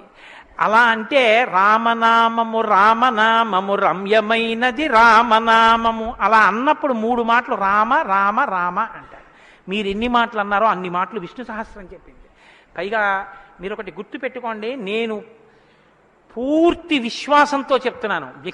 వ్యక్తిగత అనుభవాలు వేదికల మీద చెప్పడం నాకు ఇష్టం ఉండదు. శ్రీరామాయణం జరగడానికి అందరికన్నా ముందే స్వామి హనుమ వస్తారు. అందుకే రామాయణం చెప్పేటప్పుడు హనుమ కోసం ఒక ఆసనం వేస్తారు. ప్రచ్ఛన్న రూపంలో వచ్చి కూర్చుంటారు. అదిగో ఆ ఆసనం, అది రామచంద్రమూర్తి పాదాల దగ్గర ఖాళీగా ఉంచిన ఆసనం ఎవరికంటే హనుమ కొరకు. దాని మీద వారు కూర్చుంటారు. అందుకే పుష్పాలంకారంతో శోభింపచేస్తారు. ఆయనకి ఆ పూలహారం వేశాను. రామనామం చెప్తుంటే ఆయన ఇలా చూస్తూ ఎవరా రామనామం చెప్తున్నారో పొంగిపోతారట. రాముడు హనుమ ప్రీతి పొందేస్తారు. ఎంత అసలు సీతమ్మ పరవశించిపోతుంది. నేను మీకు ఇప్పుడే చెప్పాను, వాక్కు ఉన్నది ఒక్క మనుష్య జన్మకే. అది మన భాగ్య విశేషం చెప్పగలగను. రోజు అలాని మీతో నేనేం గంట సేపు చెప్పించను. ఒక్క 11 పర్యాయాలు అందులో నాకు ఏది అనిపించాలనిపిస్తే అవి అనిపిస్తూ ఉంటాను. నేను వివరణతో కూడిన మాట అంటాను, మీరు రామనామము రామనామము రమ్యమైనది రామనామము. నేను గొప్పకి చెప్పట్లేదు, మీతో మాట మనవి చేస్తా. నేను అయ్యప్ప స్వామి దేవాలయంలో సంపూర్ణ రామాయణ ప్రవచనం చేసిన రోజుల్లో ఇది అనిపించేవాళ్ళం. రామాయణం అయిపోయిన తర్వాత రామాయణం సీడీలు ప్రపంచవ్యాప్తంగా అన్ని దేశాలకి వెళ్ళాయి. అయితే అమెరికా నుంచి నాకు ఫోన్లు వచ్చాయి, గురుగారు ఒక్కసారి వినండి అని.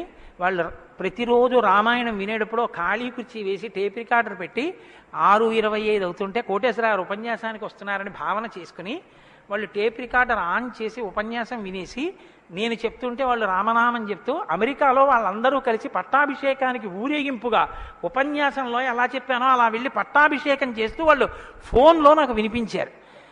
ఎందుకని అంటే నేను సముద్రం దాటి రాను అన్నాను. అందుకని నేను వెళ్ళలేదు పాపం చూడ్డానికి. కానీ ప్రపంచంలో ఎన్ని దేశాలలోనో అలా చెప్పుకుని ఎన్ని కోట్ల రామనామం జరిగిందో, ఎన్ని చోట్ల పట్టాభిషేకాలు జరిగాయో.